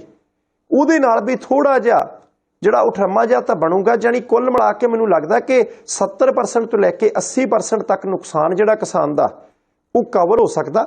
ਪਰ 20% ਮਾਰਜਨ ਤਾਂ ਇੰਨਾ ਕੀ ਹੁੰਦਾ, ਹੋਰ ਖੇਤੀਬਾੜੀ ਦੇ ਵਿੱਚੋਂ ਕਿਹੜਾ ਅੱਧੋ ਅੱਧ ਦੀ ਕਮਾਈ ਹੁੰਦੀ ਹੈ। ਸੰਧਾਲੀਆ ਸਾਹਿਬ, ਤੁਸੀਂ ਜੇ ਕਦੇ ਖੇਤ ਦੀ ਵੱਟ ਤੇ ਚੜੇ ਹੋਵੋ, ਕਦੇ ਮੰਡੀ ਦੇ ਵਿੱਚ ਗਏ ਹੋਵੋ, ਕਦੇ ਮੰਡੀ 'ਚ ਉੱਡਦਾ ਘੱਟਾ ਦੇਖਿਆ ਹੋਵੇ, ਬੋਰੀ ਸਿਉਈ ਕਿੱਦਾਂ ਜਾਂਦੀ ਹੈ, ਪੱਲੇਦਾਰ ਬੋਰੀ ਚੱਕਦਾ ਕਿੱਦਾਂ, ਕਿਹੜੇ ਸੂਏ ਜੇ ਮਾਰ ਕੇ, ਕੁੰਡੀਆਂ ਜੀਆਂ ਮਾਰ ਕੇ ਫਿਰ ਬੋਰੀ ਜਿਹੜੀ ਹੈ ਬੰਦਾ ਮੋਢੇ ਦੇ ਨਾਲ ਲਾਉਂਦਾ ਤੇ ਉਹਦੇ ਤੋਂ ਬਾਅਦ ਫਿਰ ਚੱਕ ਕੇ ਟਰੱਕ ਦੇ ਵਿੱਚ ਕਿੱਦਾਂ ਸਿੱਟਦਾ, ਤੇ ਬੋਰੀ ਜਿੱਥੇ ਅਟਕਾਉਣੀ ਹੁੰਦੀ ਹੈ ਪਿੱਠ ਦੇ ਨਾਲ ਮਜ਼ਦੂਰ ਦੇ ਲੱਗਾ ਕੀ ਹੁੰਦਾ, ਕਿਸਾਨ ਜਦੋਂ ਕਈ ਮੋਢੇ ਦੇ ਉੱਤੇ ਲੈ ਕੇ ਤੁਰਦਾ ਤਾਂ ਪਿੱਛੋਂ ਥੱਲੇ ਪੈਰਾਂ ਦੇ ਵਿੱਚ ਦੀ ਸੱਪ ਕਿੱਦਾਂ ਨਿਕਲ ਜਾਂਦੇ ਆ। ਸੰਧਾਲੀਆ ਸਾਹਿਬ, ਤੁਸੀਂ ਲੀਡਰ ਬੰਦੇ ਹੋ, ਤੁਹਾਨੂੰ ਕੀ ਪਤਾ, ਚਿੱਟੀਆਂ ਰਜਾਈਆਂ ਲੈ ਕੇ ਤੇ ਚਿੱਟੇ ਰੰਗ ਦੀਆਂ ਜਿਹੜੀਆਂ ਤੁਸੀਂ ਚਾਦਰਾਂ ਮੰਜਿਆਂ ਦੇ ਉੱਤੇ ਵਿਛਾ ਕੇ ਪਾਈ ਸੌਂਦੇ ਹੋ, ਚਲੋ ਫਿਰ ਵੀ ਫਿਕਰ ਕਰਿਆ ਕਰੋ ਸਾਡਾ। ਨਹੀਂ ਤਾਂ ਅਜੇ ਤੁਸੀਂ ਹੋਰ ਨਹੀਂ ਦੱਸਿਆ, ਜਿਹੜੀ ਗੱਡੀ ਹੁੰਦੀ ਉਹਦੀ ਸੀਟ ਤੇ ਵੀ ਚਿੱਟਾ ਤੌਲੀਆ ਰੱਖਦੇ ਸੀ। ਚਲੋ ਨਹੀਂ, ਗੱਲਾਂ ਠੀਕ ਆ ਵੀ ਹੁਣ ਜੇ ਸਰਕਾਰਾਂ ਆਪੋ ਆਪਣੀ ਥਾਂ ਦੇ ਉੱਪਰ ਕਹਿੰਦੀਆਂ, ਕੋਸ਼ਿਸ਼ ਕਰਦੀਆਂ ਵੀ ਅਸੀਂ ਕਰਾਂਗੇ, ਚੰਗੀ ਗੱਲ ਹੈ। ਪਰ ਦੂਜੇ ਪਾਸੇ ਕੁਛ ਕੁ ਜ਼ਿਲ੍ਹਿਆਂ ਤੋਂ ਕਹਿੰਦੇ ਕਿ ਇਹ ਸ਼ਿਕਾਇਤਾਂ ਜ਼ਰੂਰ ਆਈਆਂ ਨੇ ਕਿ ਗਿਰਦੌਰੀ ਨਹੀਂ ਹੋਈ ਜੀ, ਸਾਡੇ ਕੋਲ ਕੋਈ ਜੇ ਬੰਦਾ ਪਹੁੰਚਿਆ ਨਹੀਂ, ਅਪੜਿਆ ਨਹੀਂ ਜੀ, ਜੇ ਸਾਡੀ ਗਿਰਦੌਰੀ ਠੀਕ ਨਹੀਂ ਹੋਊਗੀ ਤਾਂ ਸਾਨੂੰ ਮੁਆਵਜ਼ਾ ਕਿੱਦਾਂ ਮਿਲਣਾ। ਉਹਦੇ ਲਈ ਕਹਿੰਦੇ ਆ ਕਿ ਖੇਤੀਬਾੜੀ ਮੰਤਰੀ ਸਾਹਿਬ ਉਹ ਕਹਿੰਦੇ ਵੀ ਆਹ ਦੇਖੋ ਜੀ, ਮੋਬਾਈਲ ਨੰਬਰ, WhatsApp ਨੰਬਰ ਮੈਂ ਦਿੱਤਾ ਹੋਇਆ, ਇਹਦੇ 'ਤੇ ਤੁਸੀਂ ਸ਼ਿਕਾਇਤ ਕਰੋ, ਬਕਾਇਦਾ ਤੁਹਾਡੀ ਸੁਣਵਾਈ ਹੋਊਗੀ। ਜੇ ਤੁਹਾਡਾ ਮੰਨ ਲਓ ਵੀ ਕਾਗਜ਼ ਪੱਤਰ ਨਹੀਂ ਬਣਿਆ ਜਾਂ ਕੋਈ ਤੁਹਾਡੇ ਤੱਕ ਪਹੁੰਚਿਆ ਨਹੀਂ ਤਾਂ ਵੀ, ਜਾਂ ਜੇ ਕੋਈ ਲਿਖ ਕੇ ਲੈ ਗਿਆ ਅਤੇ ਉਹਨੇ ਤੁਹਾਨੂੰ ਸਹੀ ਜੋ ਤੁਹਾਡਾ ਨੁਕਸਾਨ ਹੋਇਆ ਉਹ ਨਹੀਂ ਦਰਜ ਕੀਤਾ ਤਾਂ ਵੀ ਤੁਸੀਂ ਆਪਣੀ ਸ਼ਿਕਾਇਤ ਕਰ ਦਿਓ, ਉਹਦੀ ਬਕਾਇਦਾ ਸੁਣਵਾਈ ਹੋਊਗੀ। ਅਤੇ ਜਿਵੇਂ ਜਿਵੇਂ ਰਿਪੋਰਟਾਂ ਤੁਰੀਆਂ ਆਉਣਗੀਆਂ ਉੱਦਾਂ ਉੱਦਾਂ ਹੀ ਮੁਆਵਜ਼ੇ ਦੇ ਚੈੱਕ ਜਿਹੜੇ ਆ ਉਹ ਕਹਿੰਦੇ ਵੀ ਲੋਕਾਂ ਦੇ ਖਾਤਿਆਂ 'ਚ ਤੁਰੇ ਜਾਣਗੇ। ਬਿਲਕੁਲ ਠੀਕ ਹੈ ਸੰਧਾਲੀਆ ਸਾਹਿਬ, ਤੁਸੀਂ ਦੇਖੋ ਕਿ ਬਹੁਤ ਵਾਰੀ ਇਹ ਰੌਲਾ ਰੱਪਾ ਜਿਹੜਾ ਉਹ ਪੈਂਦਾ ਸੀ ਕਿ ਭਾਈ ਕੀ ਮੁਆਵਜ਼ਾ ਇੰਨੀ ਛੇਤੀ ਮਿਲ ਸਕਦਾ, ਕੀ ਇੰਨੀ ਛੇਤੀ ਪਤਾ ਕੀਤਾ ਜਾ ਸਕਦਾ ਕਿ ਕਿਹੜੇ ਖੇਤ ਦੇ ਵਿੱਚ ਫਸਲ ਦਾ ਕਿੰਨਾ ਕੁ ਨੁਕਸਾਨ ਹੋਇਆ, ਕਿਉਂਕਿ ਵੱਟ ਨੂੰ ਛੱਡ ਕੇ ਵੱਟ ਜਿਹੜੀ ਹੈ ਉਹਦਾ ਬਖਰੇਵਾ ਹੁੰਦਾ, ਕੋਈ ਖੇਤ ਉੱਚਾ ਹੈ, ਕੋਈ ਨੀਵਾਂ ਹੈ, ਕਿਸੇ ਖੇਤ ਦੇ ਨਾਲ ਛੱਪੜ ਲੱਗਦਾ ਹੈ, ਕੋਈ ਕਿਸੇ ਹੋਰ ਪਾਸੇ ਹੈ, ਕਿਸੇ ਖੇਤ ਦੇ ਵਿੱਚ ਜਿੰਨਾ ਮਰਜ਼ੀ ਮੀਂਹ ਪੈ ਜਾਵੇ ਪਰ ਕਿਉਂਕਿ ਉਹਦੇ ਨਾਲ ਢਾਲ ਹੁੰਦੀ ਹੈ ਪਾਣੀ ਝੱਟ ਨਿਕਲ ਜਾਂਦਾ ਹੈ। ਕੋਈ ਖੇਤ ਇਦਾਂ ਦਾ ਹੁੰਦਾ ਕਿ ਭਾਈ ਇੱਕ ਵਾਰੀ ਖੇਤ 'ਚ ਪਾਣੀ ਖੜ ਗਿਆ ਤਾਂ ਮੁੜ ਕੇ ਗਰਮੀ ਦੇ ਨਾਲ ਹੀ ਜਾਂ ਧਰਤੀ ਦੇ ਸੋਖਣ ਦੇ ਨਾਲ ਹੀ ਪਾਣੀ ਸੁੱਕੂਗਾ, ਉਹ ਸੁੱਕਦਾ ਨਹੀਂ। ਸੋ ਵੈਰਾਈਟੀ ਹੈ ਜੀ, ਬਖਰੇਵਾ ਹੈ ਹਰ ਇੱਕ ਖੇਤ ਦਾ, ਹਰ ਇੱਕ ਏਕੜ ਦਾ। ਹੁਣ ਸੰਧਾਲੀਆ ਸਾਹਿਬ ਤੁਸੀਂ ਦੇਖੋ ਕਿ ਆਪਾਂ ਪਹਿਲੇ ਦਿਨ ਵੀ ਇਹ ਗੱਲ ਆਖੀ ਸੀ ਕਿ ਕਹਿ ਤਾਂ ਦਿੱਤਾ ਹੈ ਕਿ ਇੱਕ ਹਫ਼ਤੇ ਦੇ ਵਿੱਚ ਗਿਰਦਾਵਰੀ ਕਰਕੇ ਰਿਪੋਰਟਾਂ ਦੇ ਦਿਓ, ਕਹਿ ਤਾਂ ਦਿੱਤਾ ਹੈ ਕਿ ਭਾਈ ਜਿਹੜਾ ਬੰਦਾ ਜ਼ਮੀਨ ਠੇਕੇ ਤੇ ਲੈ ਕੇ ਬੈਠਾ ਕੋਸ਼ਿਸ਼ ਕਰਾਂਗੇ ਕਿ ਪੈਸੇ ਉਹਦੇ ਖਾਤੇ ਦੇ ਵਿੱਚ ਹੀ ਜਾਣ। ਫਿਰ ਇੱਕ ਟੈਕਨੀਕ ਵੀ ਜਿਹੜੀ ਹੈ ਉਹ ਵੀ ਵਰਤਣ ਦੀ ਕੋਸ਼ਿਸ਼ ਕੀਤੀ ਗਈ ਸੀ ਕਿ ਭਾਈ ਕਾਗਜ਼ੀ ਪੱਤਰੀ ਬਹੁਤੇ ਕਾਗਜ਼ ਨਾ ਕਾਲੇ ਕਰਨੇ ਪੈਣ, ਆਨਲਾਈਨ ਹੀ ਜੇ ਸਾਰਾ ਕੁਝ ਨਿਬੜ ਜਾਵੇ ਤਾਂ ਵਧੀਆ। ਬੜਾ ਕੁਝ ਕੋਸ਼ਿਸ਼ ਕੀਤੀ ਗਈ ਸੀ ਪਰ ਨੇਪਰੇ ਕੀ ਕੁਝ ਚੜਨਾ ਕੀ ਕੁਝ ਨਹੀਂ ਚੜਨਾ ਉਹ ਬਾਅਦ ਦੀ ਗੱਲ ਹੈ। ਆਪਾਂ ਉਸ ਦਿਨ ਵੀ ਕਿਹਾ ਸੀ ਕਿ ਪੰਜਾਬ ਦੇ ਵਿੱਚ ਪਟਵਾਰੀਆਂ ਦੀ ਗਿਣਤੀ ਓਨੀ ਨਹੀਂ ਜਿੰਨੀ ਗਿਣਤੀ ਦੇ ਵਿੱਚ ਪਟਵਾਰੀ ਪੰਜਾਬ ਦੀ ਜ਼ਮੀਨ ਦੇ ਮੁਤਾਬਕ ਚਾਹੀਦੇ ਹੈ। ਇਸੇ ਕਰਕੇ ਇੱਕ ਇੱਕ ਪਟਵਾਰੀ ਨੂੰ ਦੋ ਦੋ ਤਿੰਨ ਤਿੰਨ ਪਟਵਾਰੀਆਂ ਦਾ ਕੰਮ ਦਿੱਤਾ ਤੇ ਹੁਣ ਜੇ ਇੱਕ ਪਟਵਾਰੀ ਦੇ ਕੋਲੇ ਇੱਕ ਪਟਵਾਰੀ ਜਿੰਨਾ ਕੰਮ ਹੁੰਦਾ, ਅਗਲਾ ਬੰਦਾ ਸਵੇਰੇ ਥੋੜਾ ਜਿਹਾ ਸਾਜਰੇ ਚਲੇ ਜਾਂਦਾ, ਸ਼ਾਮ ਨੂੰ ਦੇਰ ਤੱਕ ਕੰਮ ਕਰਦਾ, ਵੇਲੇ ਸਿਰ ਸਾਰਾ ਗਿਰਦਾਵਰੀ ਵਾਲਾ ਕੰਮ ਮੁਕਾ ਕੇ ਸਰਕਾਰ ਤੱਕ ਰਿਪੋਰਟਾਂ ਭੇਜ ਦਿੰਦਾ ਕਿ ਭਾਈ ਇਸ ਬੰਦੇ ਦੇ ਖੇਤ ਦੀ ਇੰਨੀ ਕਣਕ ਖਰਾਬ ਹੋਈ ਹੈ, ਇਸ ਬੰਦੇ ਦੇ ਖੇਤ ਦੀ ਇੰਨੀ ਕਣਕ ਬਚੀ ਹੈ, ਇਹਨੂੰ ਇੰਨੇ ਕੁ % ਮੁਆਵਜ਼ਾ ਚਾਹੀਦਾ, ਨੁਕਸਾਨ ਦੀ ਦਰ ਆ। ਪਰ ਕਿਉਂਕਿ ਉਹਦੇ ਕੋਲੇ ਕੰਮ ਹੀ 2 ਜਾਂ 3 ਗੁਣਾ ਵੱਧ ਹੈ, ਉਹ ਵੇਲੇ ਸਿਰ ਕਰੂ ਕਿੱਦਾਂ। ਤੇ ਕਈਆਂ ਦੀ ਤਾਂ ਕੰਪਲੇਂਟ ਵੀ ਆਈ ਹੈ ਕਿਉਂਕਿ ਸਾਰੇ ਤਰ੍ਹਾਂ ਦੇ ਲੋਕ ਹੁੰਦੇ ਸੰਧਾਲੀਆ ਸਾਹਿਬ, ਪ੍ਰਾਈਮ ਫੋਕਸ 2 ਬੰਦੇ ਕਰਦੇ ਆ, ਇੱਕ ਮੈਂ ਕਰਦਾ ਇੱਕ ਤੁਸੀਂ ਕਰਦੇ ਹੋ। ਹੁਣ ਮੇਰਾ ਵੀ ਸਾਰਿਆਂ ਨੂੰ ਪਤਾ ਤੇ ਤੁਹਾਡਾ ਵੀ ਸਾਰਿਆਂ ਨੂੰ ਪਤਾ, ਤੁਸੀਂ ਲੀਡਰ ਬੰਦੇ, ਅਸੀਂ ਆਮ ਬੰਦੇ। ਆਮ ਬੰਦੇ ਨੇ ਤਾਂ ਹਰੇਕ ਤਰੀਕੇ ਦੇ ਨਾਲ ਕਰਨਾ ਹੁੰਦਾ ਕਿ ਭਾਈ ਚਲੋ ਕੋਈ ਗੱਲ ਨਹੀਂ, ਤੜਕੇ ਉੱਠ ਪੈਂਦੇ ਆ, ਚਲੋ ਕੋਈ ਗੱਲ ਨਹੀਂ ਬੱਸੇ ਚੱਲ ਜਾਂਦੇ ਆ, ਚਲੋ ਕੋਈ ਗੱਲ ਨਹੀਂ ਖੜ ਕੇ ਚੱਲ ਜਾਂਦੇ ਆ। ਤੇ ਤੁਹਾਡੇ ਵਰਗੇ ਬੰਦੇ ਨੇ ਕਹਿਣਾ ਨਹੀਂ इस बस में नहीं मेरे को जाना है, इस बस में आगे वाली सीट नहीं मिलती, मेरे को तो विंडो सीट चाहिए, इस बस में तो टीवी नहीं लगा हुआ, इस बस में तो मूवी मेरे को चाहिए, एसी हो एसी तो है ही नहीं। जानी कहने का भाव है कि कई चीज़ां होंदियां। हुण इदां दे भी पटवारी है जिन्हां दा रौला रप्पा पैंदा सी कि एक पिंड दे विचों इह कह के पटवारी साहब मुड़ गया कि मैनूं इन्हां ठंडा नहीं पवाया। हुण किते काम हो सकदा है, ढिल वरती गई है, किते काम इस करके नहीं हो सकता क्योंकि पटवारी साहब दे कोले काम बहुत है। ਜਦੋਂ ਕੁਲਦੀਪ ਸਿੰਘ ਢਾਲੀਵਾਲ ਸਾਹਿਬ ਨੂੰ ਪੁੱਛਿਆ ਗਿਆ ਖੇਤੀਬਾੜੀ ਮੰਤਰੀ ਸਾਹਿਬ ਨੂੰ, ਉਹ ਕਹਿੰਦੇ ਜੀ ਦੇਖੋ ਟੈਲੀਫੋਨ ਨੰਬਰ ਆਪਾਂ ਜਾਰੀ ਕਰਤਾ, 15-16 ਜ਼ਿਲ੍ਹਿਆਂ ਤੋਂ ਕੰਪਲੇਂਟਾਂ ਆਈਆਂ ਕਿ ਉਹਨਾਂ ਦੇ ਗਿਰਦਾਵਰੀ ਨਹੀਂ ਹੋਈ। ਸੁਖਪਾਲ ਸਿੰਘ ਖਹਿਰਾ ਸਾਹਿਬ ਨੇ ਤਾਂ ਆਪਣੇ ਵਿਧਾਨ ਸਭਾ ਹਲਕੇ ਭੁਲੱਥ ਦੇ ਵਿੱਚ, ਕਿਉਂਕਿ MLA ਨੇ ਰਿਪਰੈਜ਼ੈਂਟ ਕਰਦੇ ਨੇ ਹਲਕੇ ਨੂੰ, ਡਿਊਟੀ ਬਣਦੀ ਹੈ ਉਹਨਾਂ ਦੀ ਲੋਕਾਂ ਦੀਆਂ ਗੱਲਾਂ ਚੁੱਕਣੀਆਂ, ਜੇ ਕੋਈ ਗੱਲ ਠੀਕ ਨਹੀਂ ਹੋ ਰਹੀ ਉਹਨਾਂ ਨੇ ਤਾਂ ਧਰਨਾ ਵੀ ਦੇ ਦਿੱਤਾ ਸੀ। ਉਹ ਪ੍ਰਸ਼ਾਸਨਿਕ ਅਧਿਕਾਰੀਆਂ ਦੇ ਨਾਲ ਖੈਬੜ ਵੀ ਪਏ ਸੀ। ਹੁਣ ਢਾਲੀਵਾਲ ਸਾਹਿਬ ਨੇ ਕਿਹਾ ਕਿ 15-16 ਜ਼ਿਲ੍ਹਿਆਂ ਤੋਂ ਸ਼ਿਕਾਇਤਾਂ ਜ਼ਰੂਰ ਆਈਆਂ, ਅਸੀਂ ਕੋਸ਼ਿਸ਼ ਕਰ ਰਹੇ ਕਿ ਸਾਰਾ ਕੁਝ ਦਰੁਸਤ ਕਰੀਏ। ਉਹਨਾਂ ਨੇ ਵੀ ਮੰਨਿਆ, ਉਹ ਕਹਿੰਦੇ ਜੀ ਕੰਮ ਦਾ ਬੋਝ ਕਈ ਪਟਵਾਰੀ ਸਾਹਿਬ ਦੇ ਕੋਲੇ ਬਹੁਤ ਜ਼ਿਆਦਾ ਹੈ, ਪਰ ਫਿਰ ਵੀ ਸੰਧਾਲੀਆ ਸਾਹਿਬ ਅਸੀਂ ਉਮੀਦ ਕਰਦੇ ਹਾਂ ਕਿ ਬੜੀ ਛੇਤੀ ਇਹ ਸਾਰਾ ਕੁਝ ਮੁਕੰਮਲ ਹੋ ਜਾਵੇ। ਚਲੋ ਵਿਸਾਖੀ ਤੋਂ ਇੱਕ ਦਿਨ ਪਹਿਲਾਂ ਨਹੀਂ ਤਾਂ ਇੱਕ ਦਿਨ ਬਾਅਦ ਤੱਕ ਸਾਰਿਆਂ ਦੇ ਖਾਤੇ ਦੇ ਵਿੱਚ ਪੈਸੇ ਆ ਜਾਣ। 1-2 ਦਿਨ ਅੱਗੇ ਪਿੱਛੇ ਹੋਣ ਦੇ ਨਾਲ ਕੁਛ ਨਹੀਂ, ਪਰ ਹਾਂ ਜਿੰਨਾ ਕਿਸੇ ਦਾ ਨੁਕਸਾਨ ਹੋਇਆ ਇਮਾਨਦਾਰੀ ਦੇ ਨਾਲ ਉਹਦੀ ਰਿਪੋਰਟ ਜਾਵੇ, ਇਮਾਨਦਾਰੀ ਦੇ ਨਾਲ ਸਾਰਾ ਕੁਝ ਜਿਹੜਾ ਅਗਲੇ ਪਾਸੇ ਨੂੰ ਜਾਵੇ, 4 ਪੈਸੇ ਅਗਲਿਆਂ ਦੇ ਖਾਤੇ 'ਚ ਹੋਣ, ਅਗਲੀ ਫਸਲ ਬੀਜਣ ਵਾਲੇ ਬਣਨ ਅਗਲੇ। ਬਸ ਮੁੱਕ ਦੀ ਗੱਲ ਤਾਂ ਇਹੋ ਹੀ ਹੈ ਕਿ ਜਿਹੜੀ ਭਰਪਾਈ ਆ ਉਹ ਠੀਕ ਠਾਕ ਹੋ ਜਾਵੇ, ਅਗਲੇ ਨੂੰ ਵੀ ਲੱਗੇ ਵੀ ਹਾਂ ਯਾਰ ਜੇ ਸਾਡਾ ਨੁਕਸਾਨ ਹੋ ਗਿਆ ਤੇ ਕੋਈ ਸਰਕਾਰ ਨਾਂ ਦੀ ਸ਼ੈ ਹੈ ਉਹਨੇ ਸਾਡੀ ਬਾਂਹ ਫੜੀ ਆ, ਤੇ ਜੇ ਨਾ ਹੋਇਆ ਤੇ ਫਿਰ ਲੋਕ ਤੁਹਾਨੂੰ ਪਤਾ ਲਿਖ ਕੇ ਰੱਖ ਲੈਂਦੇ ਹੁੰਦੇ ਆ ਦਿਲ ਵਾਲੀ ਵਹੀ ਤੇ ਫਿਰ ਉਹਨਾਂ ਨੂੰ ਜਦੋਂ ਮੌਕਾ ਮਿਲਦਾ ਉਦੋਂ ਫਿਰ ਨੱਪ ਕੇ, ਜਿੱਦਾਂ ਮਾਨ ਸਾਹਿਬ ਨੇ ਸਿਖਾਇਆ ਨਾ ਵੀ ਉਹ ਜਿਹੜੀ ਟੀ ਕਰਾਉਣੀ ਉਹ ਟੀ ਨਹੀਂ, ਉਹ ਚੀਕ ਹੀ ਆ। ਤੇ ਚੀਕ ਜੇ ਲੋਕ ਬਾਕੀਆਂ ਦੀ ਮਰਾ ਸਕਦੇ ਤੇ ਇਹਨਾਂ ਦੀ ਵੀ ਮਰਾਦ ਨਹੀਂ, ਫਰਕ ਤਾਂ ਕੋਈ ਨਹੀਂ ਹੈਗਾ ਕਿਉਂਕਿ ਚੀਕ ਮਰਾਉਣੀ ਤੇ ਹੁਣ ਆ ਗਈ ਲੋਕਾਂ ਨੂੰ। ਅੱਛਾ ਹੁਣ ਗੱਲ ਅਮਰਪਾਲ ਸਿੰਘ ਹੋਰਾਂ ਦੀ ਕਰ ਲਈਏ, ਕਿਉਂਕਿ ਉਹਨਾਂ ਦੀ ਜਿਹੜੀ ਉਹ ਹੈਬੀਅਸ ਕਾਰਪਸ ਪਟੀਸ਼ਨ ਸੀ ਉਹਨਾਂ ਦੇ ਵਕੀਲ ਸਾਹਿਬ ਵੱਲੋਂ ਪਾਈ ਗਈ, ਉਹਦੀ ਲਗਾਤਾਰ ਸੁਣਵਾਈ ਹੁੰਦੀ ਹੈ ਕੁਛ ਚਿਰ ਬਾਅਦ। ਪਿਛਲੇ ਦਿਨੀ ਉਹਨਾਂ ਦੇ ਜਿਹੜੇ ਨਾਲ ਦੇ ਸਾਥੀ ਸੀ ਉਹਨਾਂ ਦੀ ਪਟੀਸ਼ਨ ਵੀ ਸੀਗੀ, ਉਹ ਵੀ ਸ਼ਾਇਦ ਕਲੱਬ ਕਰ ਲਈ ਗਈ ਉਹਦੇ ਵਿੱਚ ਹੀ। ਹੁਣ ਅਦਾਲਤ ਦੇ ਵਿੱਚ ਬੜੀ ਹਰੇਕ ਦੀ ਇਹ ਉਡੀਕ ਸੀਗੀ ਕਿ ਵੀ ਉੱਥੇ ਅਦਾਲਤ ਦੇ ਵਿੱਚ ਕੀ ਕਿਹਾ ਜਾਊਗਾ। ਹੁਣ ਸ਼ਾਇਦ ਜੱਜ ਸਾਹਿਬ ਕੋਈ ਨਵਾਂ ਦਿਸ਼ਾ ਨਿਰਦੇਸ਼ ਦੇ ਦੇਣ, ਕਿਉਂਕਿ ਕਿਹਾ ਜਾ ਰਿਹਾ ਸੀ ਵਾਰਿਸ ਪੰਜਾਬ ਦੀ ਜਥੇਬੰਦੀ ਵੱਲੋਂ ਕਿ ਵੀ ਉਹ ਪੁਲਿਸ ਦੇ ਕੋਲ ਨੇ ਜੀ, ਸਾਡੇ ਬੰਦੇ ਦਾ ਪਤਾ ਨਹੀਂ ਲੱਗ ਰਿਹਾ ਜੀ, ਸਾਨੂੰ ਦੱਸਿਆ ਜਾਵੇ ਜੀ, ਲੱਭ ਕੇ ਦਿੱਤਾ ਜਾਵੇ। ਤੇ ਸ਼ਾਇਦ ਹੋ ਸਕਦਾ ਵੀ ਕੋਈ ਅਦਾਲਤ ਕਿਸੇ ਨਾ ਕਿਸੇ ਦੀ ਡਿਊਟੀ ਲਾ ਦੇਵੇ ਵੀ ਹਾਂਜੀ ਫਲਾਣੇ ਥਾਂ ਜਾ ਕੇ ਲੱਭ ਕੇ ਲੈ ਕੇ ਆਓ ਜੀ। ਪਰ ਉਹਦੀ ਬਜਾਏ ਪਿਛਲੀ ਵਾਰ ਵੀ ਅਦਾਲਤ ਵੱਲੋਂ ਸਵਾਲ ਜਿਹੜੇ ਸੀ ਉਹ ਜਥੇਬੰਦੀ ਦੇ ਵਕੀਲ ਸਾਹਿਬ ਨੂੰ ਪੁੱਛ ਲਏ ਗਏ ਸੀ, ਤੇ ਐਤਕੀ ਫਿਰ ਉਹ ਗੱਲ ਹੀ ਹੋਈ। ਉਹ ਕਹਿੰਦੇ ਵੀ ਯਾਰ ਤੁਸੀਂ ਸਬੂਤ ਪੇਸ਼ ਕਰਨੇ ਸੀ ਕਿ ਵੀ ਸਾਡਾ ਬੰਦਾ ਫਲਾਨੀ ਥਾਂ 'ਤੇ ਆ, ਅਤੇ ਪੁਲਿਸ ਜਿਹੜੀ ਦੱਸਦੀ ਨਹੀਂ ਜਾਂ ਸਾਨੂੰ ਮਿਲ ਨਹੀਂ ਦਿੱਤਾ ਜਾ ਰਿਹਾ। ਉਹਦੀ ਬਜਾਏ ਤੁਸੀਂ ਕੁਛ ਨਾ ਕੁਛ ਨਵਾਂ ਹਰ ਵਾਰ ਕਰ ਲੈਂਦੇ ਹੋ। ਹੁਣ ਤੁਸੀਂ ਕੇਂਦਰ ਸਰਕਾਰ ਨੂੰ ਵਿੱਚ ਪਾਰਟੀ ਬਣਾਈ ਜਾਂਦੇ ਹੋ। ਕੇਂਦਰ ਸਰਕਾਰ ਦਾ ਇਹ ਸਾਰੇ ਕੁਛ ਨਾ ਕੀ ਲੈਣ ਦੇਣਾ, ਇਹ ਤਾਂ ਪੰਜਾਬ ਸਰਕਾਰ ਨੂੰ ਤੁਹਾਨੂੰ ਦੱਸਣਾ ਚਾਹੀਦਾ ਸੀਗਾ। ਇਹ ਜਿਹੜਾ ਹਰ ਵਾਰ ਸੁਣਵਾਈ ਹੋਣੀ ਅਤੇ ਸੁਣਵਾਈ ਤੋਂ ਬਾਅਦ ਜਿਸ ਆਸ ਉਮੀਦ ਦੇ ਨਾਲ ਉਹ ਪਟੀਸ਼ਨ ਪਾਈ ਗਈ ਆ, ਉਹੋ ਜਿਹਾ ਫਲ ਨਾ ਮਿਲਣਾ, ਇਹ ਵੀ ਤਾਂ ਕਿਤੇ ਨਾ ਕਿਤੇ ਨਿਰਾਸ਼ ਹੀ ਕਰਦਾ ਉਹਨਾਂ ਜਥੇਬੰਦੀਆਂ ਨੂੰ। ਨਹੀਂ, ਗੱਲ ਠੀਕ ਹੈ ਸੰਧਾਲੀਆ ਸਾਹਿਬ, ਕਿਉਂਕਿ ਜੋ ਵਕੀਲ ਸਾਹਿਬ ਨੇ ਆਣ ਕੇ ਅਦਾਲਤ ਤੋਂ ਬਾਹਰ ਦੱਸਿਆ ਉਹਦੇ ਵਿੱਚ ਤਾਂ ਇਹੀ ਉਹਨਾਂ ਨੇ ਕਿਹਾ ਨਾ ਕਿ ਅਦਾਲਤ ਨੇ ਪੁੱਛਿਆ ਕਿ ਕੋਈ ਸਬੂਤ ਪ੍ਰੂਫ ਕੋਈ ਹੈ ਜਿਹਦੇ ਨਾਲ ਤੁਸੀਂ ਮਾੜਾ ਮੋਟਾ ਸੰਕੇਤ ਇੱਧਰਲੇ ਪਾਸੇ ਦੇ ਸਕੋ ਕਿ ਅੰਮ੍ਰਿਤਪਾਲ ਸਿੰਘ ਹੋਰਾਂ ਨੂੰ ਗੈਰ ਕਾਨੂੰਨੀ ਕਿਤੇ ਹਿਰਾਸਤ ਦੇ ਵਿੱਚ ਰੱਖਿਆ। ਸਬੂਤ ਪ੍ਰੂਫ ਤਾਂ ਆਪਾਂ ਨੂੰ ਪਤਾ ਕਿ ਬਹੁਤਾ ਸ਼ਾਇਦ ਨਹੀਂ। ਪਿਛਲੇ ਦਿਨਾਂ ਦੇ ਵਿੱਚ ਵੀ ਉਹਨਾਂ ਨੇ ਕਿਹਾ ਸੀ ਕਿ ਅਖਬਾਰਾਂ ਦੀਆਂ ਖਬਰਾਂ ਨੇ ਜੀ, ਅਖਬਾਰਾਂ ਦੇ ਵਿੱਚ ਜਿਹੜਾ ਆ ਦੇਖੋ ਦੱਸਿਆ ਗਿਆ ਕਿ ਅੰਮ੍ਰਿਤਪਾਲ ਸਿੰਘ ਹੋਰੀ ਮੀਡੀਆ ਦੀ ਰਿਪੋਰਟਾਂ ਦਾ ਉਹਨਾਂ ਨੇ ਆਧਾਰ ਬਣਾਇਆ ਸੀ, ਤੇ ਜੱਜ ਸਾਹਿਬ ਨੇ ਕਹਿਤਾ ਸੀ ਕਿ ਠੀਕ ਹੈ ਮੀਡੀਆ ਰਿਪੋਰਟਾਂ ਬਹੁਤ ਵੱਡੀ ਪੱਧਰ ਦੇ ਉੱਤੇ ਲੋਕਾਂ ਨੂੰ ਪ੍ਰਭਾਵਿਤ ਕਰਦੀਆਂ, ਪਰ ਉਹਨਾਂ ਨੂੰ ਕੋਈ ਬਹੁਤ ਠੋਸ ਸਬੂਤ ਨਹੀਂ ਮੰਨਿਆ ਜਾ ਸਕਦਾ। ਕੁਝ ਹੋਰ ਹੈਗਾ ਤਾਂ ਦੱਸੋ। ਤੇ ਹੋਰ ਵਾਲੇ ਪਾਸੇ ਸ਼ਾਇਦ ਅਜੇ ਤੱਕ ਪਹੁੰਚਿਆ ਨਹੀਂ ਜਾ ਸਕਿਆ। ਚਲੋ ਤਰੀਕ ਪੈ ਗਈ ਅਗਲੀ। ਇੱਥੋਂ ਤੱਕ ਵੀ ਹੋਇਆ ਕਿ ਉਹਨਾਂ ਨੇ ਕਿਹਾ ਜੀ ਰਿਪੋਰਟ ਕਹਿੰਦੇ ਜੀ ਅਸੀਂ ਵਕੀਲ ਸਾਹਿਬ ਕਹਿੰਦੇ ਕੇਂਦਰ ਨੂੰ ਭੇਜਤੀ, ਉਹ ਕਹਿੰਦੇ ਜੀ ਸੂਬਾ ਸਰਕਾਰ ਨੂੰ ਕਿਉਂ ਨਹੀਂ ਭੇਜੀ। ਸੋ ਕਈ ਤਰ੍ਹਾਂ ਦੀਆਂ ਚਰਚਾਵਾਂ ਚੱਲੀਆਂ, ਪਰ ਨਿਰਣਾ ਨਹੀਂ ਹੋ ਸਕਿਆ। ਫੈਸਲਾ ਕੁਨ ਥਾਂ ਦੇ ਉੱਤੇ ਨਹੀਂ ਅਜੇ ਤੱਕ ਜਾਇਆ ਜਾ ਸਕਿਆ, ਤੇ ਬਿਲਕੁਲ ਉਸੇ ਤਰੀਕੇ ਦਾ ਦੁਚਿੱਤੀ ਵਾਲਾ ਮਾਹੌਲ ਬਰਕਰਾਰ ਹੈ। ਪੁਲਿਸ ਦਾ ਦਾਅਵਾ ਕਿ ਅਸੀਂ ਛਾਪੇ ਮਾਰ ਰਹੇ ਹਾਂ। ਪੁਲਿਸ ਨੇ ਪੰਜਾਬ ਦੇ ਕਈ ਇਲਾਕਿਆਂ ਦੇ ਵਿੱਚ ਪੋਸਟਰ ਵੀ ਲਾਏ ਹੈ। ਉਹਨਾਂ ਪੋਸਟਰਾਂ ਦੇ ਉੱਤੇ ਅੰਮ੍ਰਿਤਪਾਲ ਸਿੰਘ ਹੋਰਾਂ ਦੀ ਤਸਵੀਰ ਹੈ। ਨਾਲ ਇਹ ਵੀ ਲਿਖਿਆ ਗਿਆ ਕਿ ਭਾਈ ਤੁਸੀਂ ਇਹਨਾਂ ਦੇ ਬਾਬਤ ਸਾਨੂੰ ਕੋਈ ਇਤਲਾਹ ਦਿਓ, ਸੂਹ ਦਿਓ, ਤੁਹਾਨੂੰ ਅਸੀਂ ਇਨਾਮ ਵੀ ਦੇਵਾਂਗੇ, ਤੁਹਾਡਾ ਨਾਂ ਪਤਾ ਅਸੀਂ ਗੁਪਤ ਵੀ ਰੱਖਾਂਗੇ, ਤੁਹਾਡਾ ਧੰਨਵਾਦ ਵੀ ਕਰਾਂਗੇ। ਇਹ ਵੀ ਕਿਹਾ ਗਿਆ ਕਿ ਕਈ ਕੇਸਾਂ ਦੇ ਵਿੱਚ ਲੋੜੀਂਦੇ ਨੇ। ਹੁਣ ਜਦੋਂ ਪੋਸਟਰ ਲੱਗਣ ਲੱਗ ਪਿਆ, ਜਦੋਂ ਨੇਪਾਲ ਵਾਲੇ ਬਾਰਡਰ ਦੇ ਉੱਤੇ ਕਹਿੰਦੇ ਜੀ ਇੱਕ ਵਾਰੀ ਫੇਰ ਸਖਤੀ ਕਰ ਦਿੱਤੀ, ਜਦੋਂ ਪਪਲਪ੍ਰੀਤ ਸਿੰਘ ਹੋਰੀ ਡਿਬਰੂਗੜ੍ਹ ਅਸਾਮ ਜੇਲ੍ਹ ਦੇ ਵਿੱਚ ਭੇਜ ਦਿੱਤੇ ਗਏ, ਤੇ ਉਹਨਾਂ ਜਾਂਦਿਆਂ ਕਿ ਅਸੀਂ ਜਾਣੀ ਕਿ ਪਪਲਪ੍ਰੀਤ ਸਿੰਘ ਤੇ ਅੰਮ੍ਰਿਤਪਾਲ ਸਿੰਘ ਹੋਰੀ ਉਹ ਕਹਿੰਦੇ ਅਸੀਂ 28 ਮਾਰਚ ਤੱਕ ਇਕੱਠੇ ਸੀ। ਸੋ ਨਵੀਆਂ ਚਰਚਾਵਾਂ ਨੇ, ਨਵੀਆਂ ਸੰਭਾਵਨਾਵਾਂ ਨੇ, ਦੇਖਦੇ ਹਾਂ ਕਹਾਣੀ ਕਿੱਧਰ ਜਾਂਦੀ ਹੈ। ਦੂਜੇ ਪਾਸੇ ਉਹ ਜਿਹੜਾ NSA ਲੱਗਣ ਤੋਂ ਬਾਅਦ ਉੱਥੇ ਡਿਬਰੂਗੜ੍ਹ ਜੇਲ੍ਹ ਦੇ ਵਿੱਚ ਗਏ ਨੇ ਸਾਥੀ ਅੰਮ੍ਰਿਤਪਾਲ ਹੋਰਾਂ ਦੇ ਜਾਂ ਵਾਰਿਸ ਪੰਜਾਬ ਦੀ ਜਥੇਬੰਦੀ ਨਾਲ ਸੰਬੰਧਿਤ, ਉਹਨਾਂ ਨੂੰ ਮੇਰਾ ਖਿਆਲ ਪਤਾ ਕਰਨ ਦੇ ਲਈ ਪਿਛਲੇ ਦਿਨੀ SGPC ਨੇ ਜਿਹੜੀ ਉਹ ਵਕੀਲਾਂ ਦੀ ਇੱਕ ਟੀਮ ਭੇਜੀ ਸੀ। ਉਹ ਕਹਿੰਦੇ ਆ ਕਿ ਵੀ ਉੱਥੇ ਗਏ ਨੇ। ਭਗਵੰਤ ਸਿੰਘ ਸਿਆਲਕਾ ਹੋਰੀ ਉਹਦੇ ਸੀਗੇ, ਉਹਨਾਂ ਦੀ ਗੱਲ ਮੈਂ ਸੁਣ ਰਿਹਾ ਸੀ। ਉਹ ਕਹਿੰਦੇ ਵੀ ਉੱਥੇ ਜੇਲ੍ਹ ਪ੍ਰਸ਼ਾਸਨ ਨੇ ਸਾਡੀ, ਕਿਉਂਕਿ 8 ਦੇ ਕਰੀਬ ਉਹ ਸੀਗੇ ਟੋਟਲ, ਤੇ ਉਹਨਾਂ ਦੇ ਨਾਲ ਗੱਲਬਾਤ 2-2 ਜਣਿਆਂ ਦੇ ਗਰੁੱਪ ਦੇ ਵਿੱਚ ਸਾਡੀ ਲੰਮੀ ਚੌੜੀ ਗੱਲਬਾਤ ਕਰਾਈ, ਜਿੰਨਾ ਚਿਰ ਵੀ ਅਸੀਂ ਚਾਹੁੰਦੇ ਸੀ ਉਹਨਾਂ ਦੇ ਨਾਲ ਗੱਲਬਾਤ ਕਰਨੀ। ਸੋ ਜੇਲ੍ਹ ਪ੍ਰਸ਼ਾਸਨ ਨੇ ਸਾਡੇ ਨਾਲ ਪੂਰਾ ਕੋਆਪਰੇਟ ਕੀਤਾ, ਤੇ ਅਸੀਂ ਉਹਨਾਂ ਨੂੰ ਉਹਨਾਂ ਦੇ ਪਰਿਵਾਰਾਂ ਦਾ ਸੁਨੇਹਾ ਦੇ ਆਏ ਹਾਂ, ਨਾਲ ਉਹਨਾਂ ਨੂੰ ਦੱਸ ਆਏ ਹਾਂ ਵੀ ਕੋਈ ਗੱਲ ਨਹੀਂ, ਅਸੀਂ ਆਪਣੇ ਤੌਰ 'ਤੇ ਕਾਰਵਾਈ ਕਰਦੇ ਹਾਂ ਸਾਰੀ, ਤੁਸੀਂ ਹੌਸਲਾ ਰੱਖਿਓ। ਫਿਲਹਾਲ ਬੰਦੇ ਚੜ੍ਹਦੀ ਕਲਾ 'ਚ ਨੇ, ਤੇ ਅਸੀਂ ਆਪਣੇ ਤੌਰ 'ਤੇ ਜਿਹੜੀ ਕਾਨੂੰਨੀ ਚਾਰਾਜੋਈ ਉਹ ਕਰ ਲਵਾਂਗੇ। ਹੁਣ ਵੈਸੇ ਮੇਰਾ ਖਿਆਲ NSA ਲੱਗਾ, NSA ਦੇ ਵਿੱਚ ਕੋਈ ਜ਼ਮਾਨਤ ਵਾਲੀ ਗੱਲਬਾਤ ਜਾਂ ਹੋਰ ਤਾਂ ਕੁਛ ਹੋ ਨਹੀਂ ਸਕਦਾ। ਹੁਣ ਜਾਂ ਤਾਂ NSA ਟੁੱਟੂਗਾ, ਜਾਂ ਫਿਰ ਜਿਹੜਾ ਉਹ ਪੰਜਾਬ ਸਰਕਾਰ ਨੇ ਵੀ ਅਦਾਲਤ 'ਚ ਹਲਫੀਆ ਬਿਆਨ ਦਿੱਤਾ ਸੀਗਾ ਕਿ ਵੀ ਅਸੀਂ ਉਹ ਬੋਰਡ ਬਣਾ ਦਿੱਤਾ, ਉਹਦੇ ਸਾਹਮਣੇ ਹੋ ਸਕਦਾ ਵੀ ਆਪਣੀ ਅਰਜ਼ੀ ਲਾ ਕੇ ਸਾਰੇ, ਤੇ ਉਸ ਤੋਂ ਬਾਅਦ ਉਹ ਕੋਈ ਨਾ ਕੋਈ ਉੱਥੋਂ ਰਹਿਮ ਦੀ ਗੱਲ ਜਾਂ ਕੋਈ ਆਪਣਾ ਪੱਖ ਰੱਖ ਕੇ ਤੇ ਬਰੀ ਹੋਣ ਦੀ ਗੱਲ ਚੱਲੇ।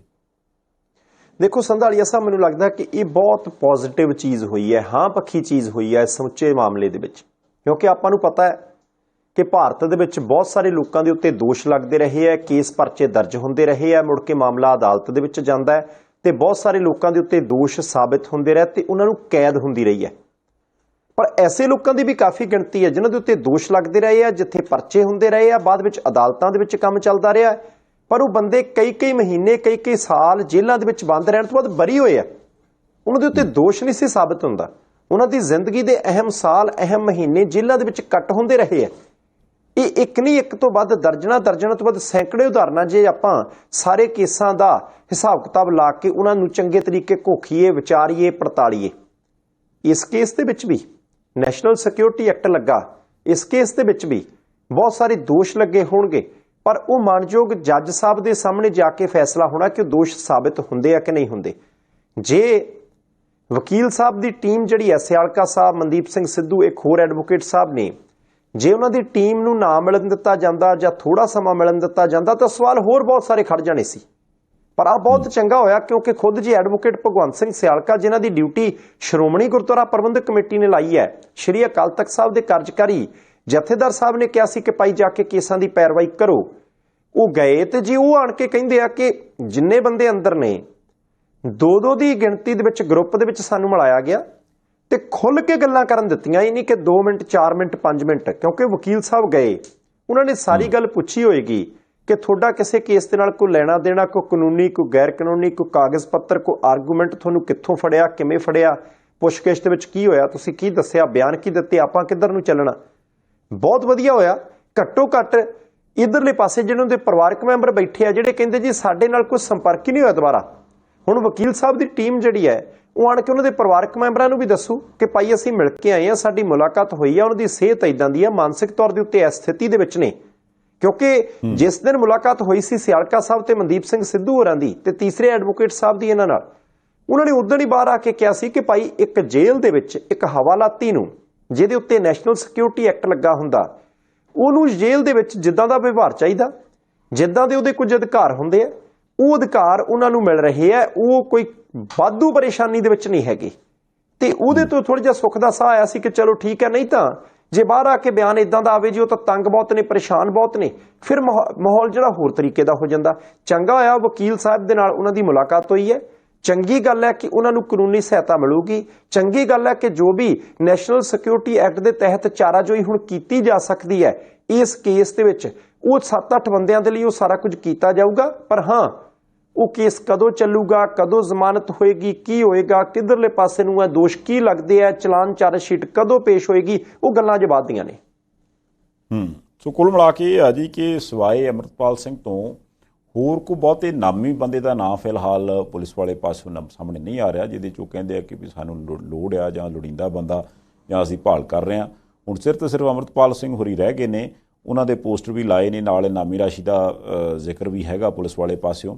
ਪਰ ਇਹ ਜਦੋਂ ਹੁਣ ਅਪਡੇਟ ਆਏਗੀ ਜਾਂ ਪੁਲਿਸ ਕੁਛ ਬਿਆਨ ਦੇਗੀ, ਉਸ ਤੋਂ ਬਾਅਦ ਹੀ ਆਪਾਂ ਇਹਦੇ 'ਤੇ ਕੁਛ ਨਾ ਕੁਛ ਗੱਲ ਕਹਿ ਸਕਦੇ ਹਾਂ। ਇੱਕ ਹੋਰ ਜਿਹੜੀ ਘਟਨਾ ਬਠਿੰਡੇ ਛਾਉਣੀ 'ਚ ਵਾਪਰੀ ਸੀਗੀ WhatsApp, ਉਹਦੇ 'ਤੇ ਬੜਾ, ਕਿਉਂਕਿ ਇੱਕ ਤਾਂ ਮੈਨੂੰ ਇਹ ਨਹੀਂ ਸਮਝ ਆਉਂਦੀ ਹੁੰਦੀ ਵੀ ਗੱਲ ਇੱਕ ਵਾਪਰਦੀ ਆ, ਬਿਨਾਂ ਜਾਣੇ ਬੁੱਝੇ ਸਮਝੇ ਪਤਾ ਨਹੀਂ ਕਿੱਥੋਂ ਤੱਕ ਉਹਨੂੰ ਕੀ ਕੁਛ ਕਹਿ ਕੇ ਪ੍ਰਚਾਰ ਦਿੱਤਾ ਜਾਂਦਾ। ਹੁਣ ਬਠਿੰਡੇ ਵਾਲੇ ਉਹ ਜਿਹੜਾ ਕਹ ਲਓ ਕਿ ਮਿਲਟਰੀ ਸਟੇਸ਼ਨ ਹੈ, ਉਹਦੇ 'ਚ ਸਵੇਰੇ ਤੜਕੇ 4-4:30 ਵਜੇ ਕਹਿੰਦੇ ਆ ਕਿ ਵੀ ਗੋਲੀ ਚੱਲਦੀ ਹੈ, 4 ਫੌਜੀ ਜਵਾਨ ਜਿਹੜੇ ਉਹਨਾਂ ਦੀ ਮੌਤ ਹੋ ਜਾਂਦੀ ਹੈ। ਤੇ ਕੁछ लोग ਜਾਂ ਈਵਨ ਨੈਸ਼ਨਲ मीडिया ਦੇ ਵੀ कई रिपोर्टरों की मैं गल सुन रहा सी, अभी तक पता नहीं चल रहा है वो कैसे अंदर घुस गए, कौन थे वो बंदे। वो जिन्नी बार भी वो जिहड़ी ऑफिशियल रिपोर्ट होंदी, क्योंकि ये तो फौज के अधिकारी दस सकते ਜਾਂ पुलिस दस सकती, उन्हां दी गल जिन्नी बार भी सुनी वो कहंदे जी साडी इंटरनल जांच चलदी पई आ, असीं इंटरनल जांच करदे पए आ, उस तो बाद असीं तुहानूं दस्सांगे। इहदे विच टैरर एंगल वाला कोई गल नहीं हैगी। हाँ इन्ना जरूर सी भी एक रफल जिहड़ी है वो एक रात पहलां ਉੱਥੋਂ ਚੋਰੀ ਹੁੰਦੀ ਆ ਤੇ ਉਸ ਤੋਂ ਬਾਅਦ ਉਸੇ ਹੀ ਰਫਲ ਨਾਲ ਸੰਬੰਧਿਤ ਜਿਹੜੇ 19 ਰਾਉਂਡ ਨੇ ਉਹ ਫਾਇਰ ਹੁੰਦੇ ਨੇ, ਜਿਹਦੇ 'ਚੋਂ ਜਿਹੜੇ 4 ਬੰਦੇ 4 ਫੌਜੀ ਸੀਗੇ ਉਹਨਾਂ ਦੀ ਮੌਤ ਹੁੰਦੀ ਆ ਤੇ 1-2 ਜਿਹੜੇ ਚਸ਼ਮਦੀਦ ਨੇ ਉਹਨਾਂ ਦੇ ਮੁਤਾਬਕ 2 ਬੰਦੇ ਸਿਵਲ ਕੱਪੜਿਆਂ ਦੇ ਵਿੱਚ ਸੀਗੇ ਜਿਨ੍ਹਾਂ ਨੇ ਇਸ ਘਟਨਾ ਨੂੰ ਅੰਜਾਮ ਦਿੱਤਾ। ਹੁਣ ਕੁਝ ਲੋਕ ਇਹਨੂੰ ਆਪਸੀ ਰੰਜਿਸ਼ ਦੀ ਗੱਲ ਕਰਦੇ ਨੇ, ਕੁਝ ਲੜਾਈ ਦੀ ਗੱਲ ਕਰਦੇ ਨੇ, ਕੁਝ ਕਹਿੰਦੇ ਨੇ ਵੀ ਅਜੇ ਜਾਂਚ ਕੀਤੀ ਜਾ ਰਹੀ, ਉਸ ਤੋਂ ਬਾਅਦ ਜਾ ਕੇ ਪਤਾ ਲੱਗੂਗਾ। ਪਰ ਟੈਰਰ ਅਟੈਕ ਜਾਂ ਟੈਰਰਿਸਟ ਅਟੈਕ ਵਾਲੀ ਇਹਦੇ 'ਚ ਕੋਈ ਗੱਲ ਨਹੀਂ ਹੈਗੀ। ਦੇਖੋ ਸੰਧਾਲੀਆ ਸਾਹਿਬ, ਪਹਿਲੀ ਗੱਲ ਹੈ ਕਿ ਸਾਡਾ ਜਿਹੜਾ ਭਾਈਚਾਰਾ, ਪੱਤਰਕਾਰਾਂ ਦਾ ਭਾਈਚਾਰਾ, ਜਿਹੜੇ ਮੀਡੀਆ ਕਰਮੀ ਆ, ਸਾਨੂੰ ਥੋੜ੍ਹਾ ਜਿਹਾ ਸਬਰ ਤੋਂ ਕੰਮ ਲੈਣਾ ਪਊਗਾ। ਇੱਥੇ ਜਿਹੜੀਆਂ 35ਵੀਆਂ ਸਿੱਖ ਖੇਡਾਂ ਹੋਈਆਂ ਉਹਦੇ ਵਿੱਚ ਮੈਂ ਦੇਖ ਰਿਹਾ ਸੀ ਕਿ 200 ਬੰਦੇ ਦੀ ਕਤਾਰ ਲੱਗੀ ਹੁੰਦੀ ਸੀ, ਚਾਹ ਦਾ ਲੰਗਰ ਲੱਗਾ ਹੈ, ਪਾਣੀ ਲੈਣ ਜਾਣਾ ਹੈ ਕਿਸੇ ਨੇ, ਕੋਈ ਲੰਗਰ ਪ੍ਰਸ਼ਾਦਾ ਛਕਣਾ ਹੈ, ਕਿਸੇ ਹੋਰ ਪਾਸੇ ਨੂੰ ਤੁਰਨਾ ਹੈ। ਬੜਾ ਸਬਰ ਸੀ। ਤੁਸੀਂ 200ਵੇਂ ਨੰਬਰ ਤੇ ਖੜੇ ਆ, ਤੁਸੀਂ 178ਵੇਂ ਨੰਬਰ ਤੇ ਖੜੇ ਆ, ਤੁਸੀਂ 59ਵੇਂ ਨੰਬਰ ਤੇ ਖੜੇ ਹੋ, ਆਰਾਮ ਦੇ ਨਾਲ ਤੁਰੀ ਜਾਓ, ਕੋਈ ਗੱਲ ਨਹੀਂ, ਇੱਕ ਦੂਜੇ ਦੇ ਪੈਰ ਵੱਢਣ ਦੀ ਲੋੜ ਨਹੀਂ ਹੁੰਦੀ। ਮੈਂ ਕਹਿੰਦਾ ਕਿ ਜਿੰਨਾ ਪੰਜਾਬੀ ਜਾਂ ਭਾਰਤੀ ਮੀਡੀਆ ਹੈ ਉਹ ਘੱਟੋ ਘੱਟ ਆਸਟ੍ਰੇਲੀਆ ਦੀਆਂ ਇਹਨਾਂ ਸਿੱਖ ਖੇਡਾਂ ਦੇ ਵਿੱਚ ਜਿਹੜੇ ਲੋਕ ਕਤਾਰ 'ਚ ਲੱਗੇ ਸੀ ਉਹਨਾਂ ਤੋਂ ਸਿੱਖੋ ਕਿ ਭਾਈ ਕੋਈ ਗੱਲ ਨਹੀਂ, ਕਾਹਲ ਕਾਹਦੀ ਹੈ। ਤੁਸੀਂ ਇਹ ਦੇਖੋ ਕਿ ਮਸਲਾ ਇਹ ਨਹੀਂ ਹੈ ਕਿ ਸਭ ਤੋਂ ਪਹਿਲਾਂ ਖਬਰ ਕੌਣ ਪਹੁੰਚਾਉਂਦਾ ਹੈ, ਮਸਲਾ ਇਹ ਹੈ ਕਿ ਸਭ ਤੋਂ ਚੰਗੇ ਤਰੀਕੇ ਸਟੀਕ ਤੱਥ ਆਧਾਰਿਤ ਖਬਰ ਕੌਣ ਪਹੁੰਚਾਉਂਦਾ ਹੈ। ਗਲਤੀਆਂ ਕਿਸੇ ਤੋਂ ਵੀ ਹੋ ਸਕਦੀਆਂ, ਸਾਡੇ ਕੋਲੋਂ ਹੋ ਸਕਦੀਆਂ, ਕਿਸੇ ਦੂਸਰੇ ਬੰਦੇ ਕੋਲੋਂ, ਪਰ ਕਾਹਲ ਨਾ ਕੀਤੀ ਜਾਵੇ। ਕਿਉਂਕਿ ਵਿਊ ਲੈਣ ਦੇ ਚੱਕਰਾਂ ਦੇ ਵਿੱਚ, ਲਾਈਕ ਲੈਣ ਦੇ ਚੱਕਰਾਂ ਦੇ ਵਿੱਚ, ਵੱਧ ਤੋਂ ਵੱਧ ਕੌਮੈਂਟ ਲੈਣ ਦੇ ਚੱਕਰਾਂ ਦੇ ਵਿੱਚ ਬੜਾ ਕੁਝ ਨੁਕਸਾਨਿਆ ਗਿਆ। ਇਹ ਹੁਣ ਕਿਸੇ ਤੋਂ ਲੁਕਿਆ ਛਿਪਿਆ ਤਾਂ ਹੈ ਨਹੀਂ, ਇਹ ਗੱਲ ਹੁਣ ਕਿਸੇ ਤੋਂ ਗੁੱਝੀ ਤਾਂ ਹੈ ਨਹੀਂ। ਖਾਸ ਤੌਰ ਦੇ ਉੱਤੇ ਜਦੋਂ ਫੌਜ ਦੇ ਨਾਲ ਸੰਬੰਧਿਤ, ਮਿਲਟਰੀ ਦੇ ਨਾਲ ਸੰਬੰਧਿਤ ਕੋਈ ਗੱਲ ਹੁੰਦੀ ਹੈ, ਉਹ ਸਿਕਿਉਰਿਟੀ ਦਾ ਮਸਲਾ ਹੈ, ਉਹ ਸੁਰੱਖਿਆ ਦਾ ਮਸਲਾ ਹੈ, ਉਹਦੇ ਤੇ ਅੰਦਾਜ਼ੇ ਨਹੀਂ ਲਾਏ ਜਾ ਸਕਦੇ। ਇਸ ਗੱਲ ਦਾ ਤਾਂ ਅੰਦਾਜ਼ਾ ਇੱਕ ਪੱਤਰਕਾਰ ਲਾ ਸਕਦਾ ਹੈ, ਕੋਈ ਸਧਾਰਨ ਬੰਦਾ ਲਾ ਸਕਦਾ। ਮੀਂਹ ਪਿਆ ਜੀ, ਕਿੰਨੀ ਕੁ ਕਣਕ ਖਰਾਬ ਹੋਈ ਹੋਊ, ਕੋਈ ਕਹਿੰਦਾ 2%, 5%, 8%, ਉੱਥੇ ਅੰਦਾਜ਼ਾ ਲੱਗ ਜੂ। ਜਾਂ ਕੋਈ ਬੰਦਾ ਇਹ ਤਾਂ ਕਹਿ ਸਕਦਾ ਕਿ ਅੱਜ ਮੀਂਹ ਪੈਣਾ ਕਿ ਨਹੀਂ ਪੈਣਾ, ਜਾਂ ਪੰਜਾਬ ਦੇ ਵਿੱਚ ਸਿੱਖਿਆ ਦੀ ਹਾਲਤ ਕਿੱਦਾਂ ਦੀ ਹੈ, ਉੱਤੇ ਤੁਸੀਂ ਅੰਦਾਜ਼ਾ ਰੱਖੋ ਕੋਈ ਮਾੜੀ, ਚੰਗੀ, ਠੀਕ ਠਾਕ। ਪਰ ਜਦੋਂ 4 ਬੰਦਿਆਂ ਦੇ ਜਾਂ 4 ਫੌਜੀ ਜਵਾਨਾਂ ਦੇ ਦੁਨੀਆ ਤੋਂ ਚਲੇ ਜਾਣ ਦੀ ਖਬਰ ਹੈ, ਜੇ ਅਸੀਂ ਉਹਦੇ ਵਿੱਚ ਵੀ ਅੰਦਾਜ਼ੇ ਲਾਉਂਦੇ ਫਿਰੀਏ, ਕੋਈ ਬਾਹਰੋਂ ਅਟੈਕ ਤਾਂ ਨਹੀਂ ਹੋਊ, ਕੋਈ ਅੰਦਰੋਂ ਅਟੈਕ ਤਾਂ ਨਹੀਂ ਹੋਊ, ਕੋਈ ਰੰਜਿਸ਼ ਹੋਊ ਜਾਂ ਕਿੱਦਾਂ ਹੋਊ, ਉੱਥੇ ਘੜੀ ਤੋਂ ਘੜੀ ਉਡੀਕ ਕਰਨੀ ਚਾਹੀਦੀ ਹੈ। ਕਿਉਂਕਿ ਨੁਕਸਾਨ ਹੋ ਗਿਆ, 4 ਬੰਦੇ ਚਲੇ ਗਏ ਨੇ ਤੇ ਉਹ ਬੈਰਕਾਂ ਦੇ ਵਿੱਚ ਸੁੱਤੇ ਪਏ ਸੀ, ਉਦੋਂ ਆਰਾਮ ਕਰ ਰਹੇ ਸੀ ਜਦੋਂ ਉਹਨਾਂ ਦੇ ਉੱਤੇ ਅਟੈਕ ਹੋਇਆ ਸਵੇਰੇ 4:30 ਵਜੇ। ਹੁਣ ਵਿੱਚੋਂ ਗੱਲ ਕੀ ਹੈ, ਬੰਦੂਕ ਜਿਹੜੀ ਹੈ, ਉਹ ਰਾਈਫਲ ਜਿਹੜੀ ਹੈ ਗਾਇਬ ਹੋਈ ਸੀ, ਚੋਰੀ ਹੋਈ ਸੀ, ਉਹਦੀ FIR ਉਹਨਾਂ ਨੇ ਪਹਿਲਾਂ ਦਰਜ ਕਰਾਤੀ। ਨਾਲ ਕਾਰਤੂਸ ਰੌਂਦ ਕੁਝ ਜਿਹੜੇ ਗੁੰਮ ਹੋਏ ਸੀ ਉਹਨਾਂ ਦੀ ਵਰਤੋਂ ਕੀਤੀ ਗਈ ਹੈ। ਕਾਰਨ ਪਿੱਛੇ ਕੀ ਹੈ? ਕਿਉਂਕਿ ਸ਼ੱਕ ਇਹ ਜ਼ਾਹਿਰ ਕੀਤਾ ਜਾ ਰਿਹਾ ਕਿ 2 ਬੰਦੇ ਆਏ ਸੀ, ਇੱਕ ਦੇ ਕੋਲੇ ਕੁਹਾੜੀ ਵੀ ਸੀ ਤਾਂ ਹਥਿਆਰ ਵੀ ਸੀ। 2 ਕਮਰਿਆਂ ਦੇ ਵਿੱਚ ਵੱਖ-ਵੱਖ ਜਗ੍ਹਾ ਦੇ ਉੱਤੇ ਦੋ ਫੌਜੀ ਜਵਾਨਾਂ ਦਾ ਜਿਹੜਾ ਉਹ ਕਤਲ ਹੋਇਆ। ਹੁਣ ਜਾਂਚ ਪੜਤਾਲ ਚੱਲ ਰਹੀ ਹੈ, ਬਾਹਰ ਆਜੂ। ਇਹ ਕੰਮ ਹੋਣਾ ਨਹੀਂ ਸੀ ਚਾਹੀਦਾ। ਬਹੁਤ ਵੱਡੀ ਪੱਧਰ ਦੇ ਉੱਤੇ ਚਰਚਾ ਜਿਹੜੀ ਛਿੜੀ ਹੋਈ ਹੈ, ਪਰ ਜਦੋਂ ਇਹ ਘਟਨਾ ਵਾਪਰ ਗਈ, ਮਾੜੀ ਘਟਨਾ ਵਾਪਰ ਗਈ, ਉਹਦੇ ਤੋਂ ਬਾਅਦ ਵੀ ਜੇ ਸਾਡਾ ਭਾਈਚਾਰਾ ਕਾਲੀ ਦੇ ਵਿੱਚ ਇੱਕ ਦੂਜੇ ਤੋਂ ਅੱਗੇ ਲੱਗਣ ਦੇ ਚੱਕਰ 'ਚ ਇੱਕ ਦੂਜੇ ਦੇ ਗਿੱਟੇ ਛਿਲਦੇ ਅੱਗੇ ਨੂੰ ਜਾਣ ਦੀ ਕੋਸ਼ਿਸ਼ ਕਰੇ, ਕੋਈ ਬਹੁਤੀ ਸਿਆਣਪ ਨਹੀਂ ਹੈ। ਜੀ ਬਿਲਕੁਲ ਨਹੀਂ ਹੈ। ਚਲੋ ਆਪਾਂ ਆਸ ਉਮੀਦ ਕਰਦੇ ਹਾਂ ਵੀ ਇਹ ਆਉਣ ਵਾਲੇ ਟਾਈਮ ਦੇ ਵਿੱਚ ਆਪਾਂ ਇਦਾਂ ਕਾਹਲੀ ਕਦਮੀ ਜਿਹੜਾ ਉਹ ਨਾ ਨਹੀਂ ਚੱਲਿਆ ਕਰਾਂਗੇ। ਆਰਾਮ ਨਾਲ ਬੰਦਾ ਹਰੇਕ ਚੀਜ਼ ਨੂੰ ਦੇਖੇ, ਭਾਲੇ, ਜੋ ਇਨਫੋਰਮੇਸ਼ਨ ਜਿਵੇਂ ਦੱਸੀ ਜਾ ਰਹੀ ਉਹਨੂੰ ਐਜ਼ ਇਟ ਇਜ਼ ਪੇਸ਼ ਕਰ ਦਿੱਤਾ ਜਾਣਾ ਚਾਹੀਦਾ। ਕਿਉਂਕਿ ਕੰਮ ਤੇ ਜਸਟ ਇਨਫੋਰਮੇਸ਼ਨ ਪਾਸ ਆਊਟ ਕਰਨਾ, ਉਹਦੇ ਤੇ ਡਿਸੀਜਨ ਮੇਕਿੰਗ ਜਿਹੜਾ, ਜਾਂ ਇੱਕ ਸ਼ਬਦ ਆਮ ਹੀ ਅੱਜ ਕੱਲ੍ਹ ਵਰਤਿਆ ਜਾਣ ਲੱਗ ਪਿਆ ਮੀਡੀਆ ਟਰਾਇਲ, ਉਹ ਤਾਂ ਨਹੀਂ ਹੋਣਾ ਚਾਹੀਦਾ। ਦੂਜੇ ਪਾਸੇ ਇੱਕ ਜਿਹੜੀ ਮੁਲਾਕਾਤ ਕੇਂਦਰ ਦੇ ਵਿੱਚ ਹੋਈ, ਉਹਦੀ ਵਾਹਵਾ ਚਰਚਾ ਬਾਠ ਸਾਹਿਬ, ਮੈਨੂੰ ਲੱਗਦਾ ਵੀ ਆਪਾਂ ਉਹਦੀ ਗੱਲ ਕਰ ਲਈਏ। ਕਿਉਂਕਿ ਬਿਹਾਰ ਵਾਲੇ ਪਾਸਿਓਂ ਨਿਤੀਸ਼ ਕੁਮਾਰ ਹੋਰੀ ਦੁਬਾਰਾ ਦਿੱਲੀ ਯਾਤਰਾ 'ਤੇ ਆਉਂਦੇ ਆ, ਨਾਲ ਲਾਲੂ ਪ੍ਰਸਾਦ ਯਾਦਵ ਹੋਰਾਂ ਦੇ ਸਪੁੱਤਰ ਤੇਜਸਵੀ ਯਾਦਵ ਹੋਰਾਂ ਨਹੀਂ ਹੁੰਦੇ ਆ। ਪਹਿਲਾਂ ਉਹ ਮਿਲਦੇ ਨੇ ਕਾਂਗਰਸ ਪਾਰਟੀ ਦੇ ਮੁਖੀ ਖੜਗੇ ਸਾਹਿਬ ਨੂੰ ਉਹਨਾਂ ਦੇ ਘਰੇ, ਨਾਲ ਉੱਥੇ ਰਾਹੁਲ ਗਾਂਧੀ ਹੋਰੀ ਵੀ ਹੁੰਦੇ ਆ। ਉੱਥੇ ਕਹਿੰਦੇ ਵੀ ਬੜੇ ਖੁਸ਼ਗਵਾਰ ਮਾਹੌਲ ਦੇ ਵਿੱਚ ਗੱਲਾਂ ਬਾਤਾਂ ਹੋਈਆਂ। ਮੀਡੀਆ ਵਾਲਿਆਂ ਪੁੱਛਿਆ ਜੀ ਕੀ, ਕਹਿੰਦੇ ਜੀ ਬਸ ਤੈਅ ਹੋ ਗਿਆ ਸਾਰਾ ਕੁਝ ਵੀ ਆਪਾਂ ਹੁਣ ਮਿਲ ਕੇ ਚੱਲਣਾ, ਕਿਉਂਕਿ ਇਸ ਵਕਤ ਦੇਸ਼ ਦੇ ਵਿੱਚ ਜੇ ਕੋਈ ਲੋੜ ਆ ਤੇ ਉਹ ਇਕੱਠੇ ਹੋਣ ਦੀ ਲੋੜ ਆ। ਜੇ ਅਸੀਂ ਇਕੱਠੇ ਨਾ ਹੋਏ ਤੇ ਫਿਰ BJP ਨੂੰ ਟੱਕਰ ਨਹੀਂ ਦਿੱਤੀ ਜਾ ਸਕਦੀ। ਫਿਰ ਦਿਨੇ ਉਧਰ ਮੁਲਾਕਾਤ ਕਰਕੇ ਤੇ ਹਨੇਰੇ ਜੇ ਕੇਜਰੀਵਾਲ ਸਾਹਿਬ ਵੱਲ ਵੀ ਚਲੇ ਗਏ ਤੇ ਕੇਜਰੀਵਾਲ ਸਾਹਿਬ ਨਾਲ ਵੀ ਮੁਲਾਕਾਤ ਕੀਤੀ। ਤੇ ਕੇਜਰੀਵਾਲ ਸਾਹਿਬ ਨਾਲ ਵੀ ਬਾਹਰ ਆਣ ਕੇ ਜਦੋਂ ਮੀਡੀਆ ਨੂੰ ਪੁੱਛਿਆ ਵੀ ਹਾਂਜੀ ਹੁਣ ਕਿੱਦਾਂ, ਉਹ ਕਹਿੰਦੇ ਜੀ ਬਿਲਕੁਲ ਬਸ ਅਸੀਂ ਤੈਅ ਕਰ ਲਿਆ। ਕਹਿੰਦੇ ਕੀ ਤੈਅ ਕੀਤਾ? ਇਹੋ ਹੀ ਤੈਅ ਕੀਤਾ ਵੀ ਆਪਾਂ ਹੁਣ ਮਿਲ ਕੇ ਚੱਲਣਾ। ਹੁਣ ਸਮਝ ਨਹੀਂ ਆਏ ਵੀ ਉਹ ਐਡੀ ਦੂਰੋਂ ਆਣ ਕੇ ਦਿੱਲੀ 'ਚ ਲੀਡਰਾਂ ਨਾਲ, ਅਲੱਗ-ਅਲੱਗ ਲੀਡਰਾਂ ਨਾਲ ਜਿਨ੍ਹਾਂ ਦੀ ਆਪਸ ਬਣਦੀ ਵੀ ਨਹੀਂ, ਉਹਨਾਂ ਨੂੰ ਮਿਲ ਕੇ ਚੱਲਣ ਦੀਆਂ ਗੱਲਾਂ ਕਰਕੇ ਚੱਲ ਗਏ। ਹੁਣ ਪਤਾ ਨਹੀਂ ਕੋਈ ਮਿਲ ਕੇ ਚੱਲੇ ਨਾ ਚੱਲੇ। ਸੰਧਾਲੀਆ ਸਾਹਿਬ, 2 ਤੱਤੇ ਹੁੰਦੇ ਨੇ, ਇੱਕ ਤੱਤੇ ਤੇ ਤਜਰਬਾ, ਦੂਸਰਾ ਤੱਤਾ ਹੁੰਦਾ ਤਾਕਤ ਵਾਲਾ। ਹੁਣ ਤਜਰਬਾ ਤੇ ਤਾਕਤ ਜਿਹੜੀ ਹੈ ਉਹ ਆਪਣੇ ਆਪ ਦੇ ਵਿੱਚ ਬੜੀ ਇੰਪੋਰਟੈਂਟ ਹੈ। ਹੁਣ ਕਿਸੇ ਬੰਦੇ ਦੇ ਕੋਲ ਤਾਂ ਭਾਰਤ ਦੀ ਰਾਜਨੀਤੀ ਦੇ ਵਿੱਚ ਤਾਕਤ ਹੈ, ਉਹਦੇ ਕੋਲੇ ਸੀਟਾਂ ਨੇ, ਉਹਦੇ ਕੋਲੇ ਵੋਟਾਂ ਨੇ, ਉਹਦੇ ਕੋਲੇ ਇੱਕ ਮਜ਼ਬੂਤ ਪਾਰਟੀ ਹੈ। ਦੂਸਰੇ ਪਾਸੇ ਕਈਆਂ ਦੇ ਕੋਲੇ ਤਜਰਬਾ। ਉਹਨਾਂ ਦੇ ਵਿੱਚ ਮੈਂ 2 ਬੰਦਿਆਂ ਦਾ ਨਾਂ ਗਿਣਦਾ, ਇੱਕ ਸ਼ਰਦ ਪਵਾਰ ਤੇ ਦੂਸਰਾ ਇਧਰਲੇ ਪਾਸੇ ਨਿਤਿਸ਼ ਕੁਮਾਰ। ਹੁਣ ਸ਼ਰਦ ਪਵਾਰ ਮਹਾਰਾਸ਼ਟਰ ਤੋਂ ਹੈ, ਸੱਤਾ ਤੋਂ ਬਾਹਰ ਹੈ। ਨਿਤਿਸ਼ ਕੁਮਾਰ ਬਿਹਾਰ ਤੋਂ ਹੈ ਪਰ ਸੱਤਾ ਦੇ ਵਿੱਚ ਹੈ। ਪਰ ਦੋਨਾਂ ਦੇ ਕੋਲੇ ਬਹੁਤੀ ਤਾਕਤ ਨਹੀਂ ਹੈ, ਤਜਰਬਾ ਸਿਖਰ ਦਾ। ਦੋਨਾਂ ਦੇ ਕੋਲੇ ਇਸ ਗੱਲ ਦਾ ਵੀ ਤਜਰਬਾ ਕਿ ਕਿਹੜੀ ਪਾਰਟੀ 'ਚ ਰਹਿਣਾ, ਕਿਹੜੀ ਪਾਰਟੀ 'ਚੋਂ ਜਾਣਾ, ਕਿਹੜੀ ਪਾਰਟੀ ਨਾਲ ਗੱਠਜੋੜ ਕਰਨਾ, ਕਿਹਦੇ ਤੋਂ ਬਾਹਰ ਰਹਿਣਾ, ਭਵਿੱਖ ਦੇ ਵਿੱਚ ਫਾਇਦਾ ਕਿਹਦੇ ਤੋਂ ਹੋ ਸਕਦਾ, ਨੁਕਸਾਨ ਕਿਹਦੇ ਤੋਂ ਹੋ ਸਕਦਾ। ਬੜਾ ਲੰਬਾ ਚੌੜਾ ਤਜਰਬਾ ਦੋਨਾਂ ਨੂੰ।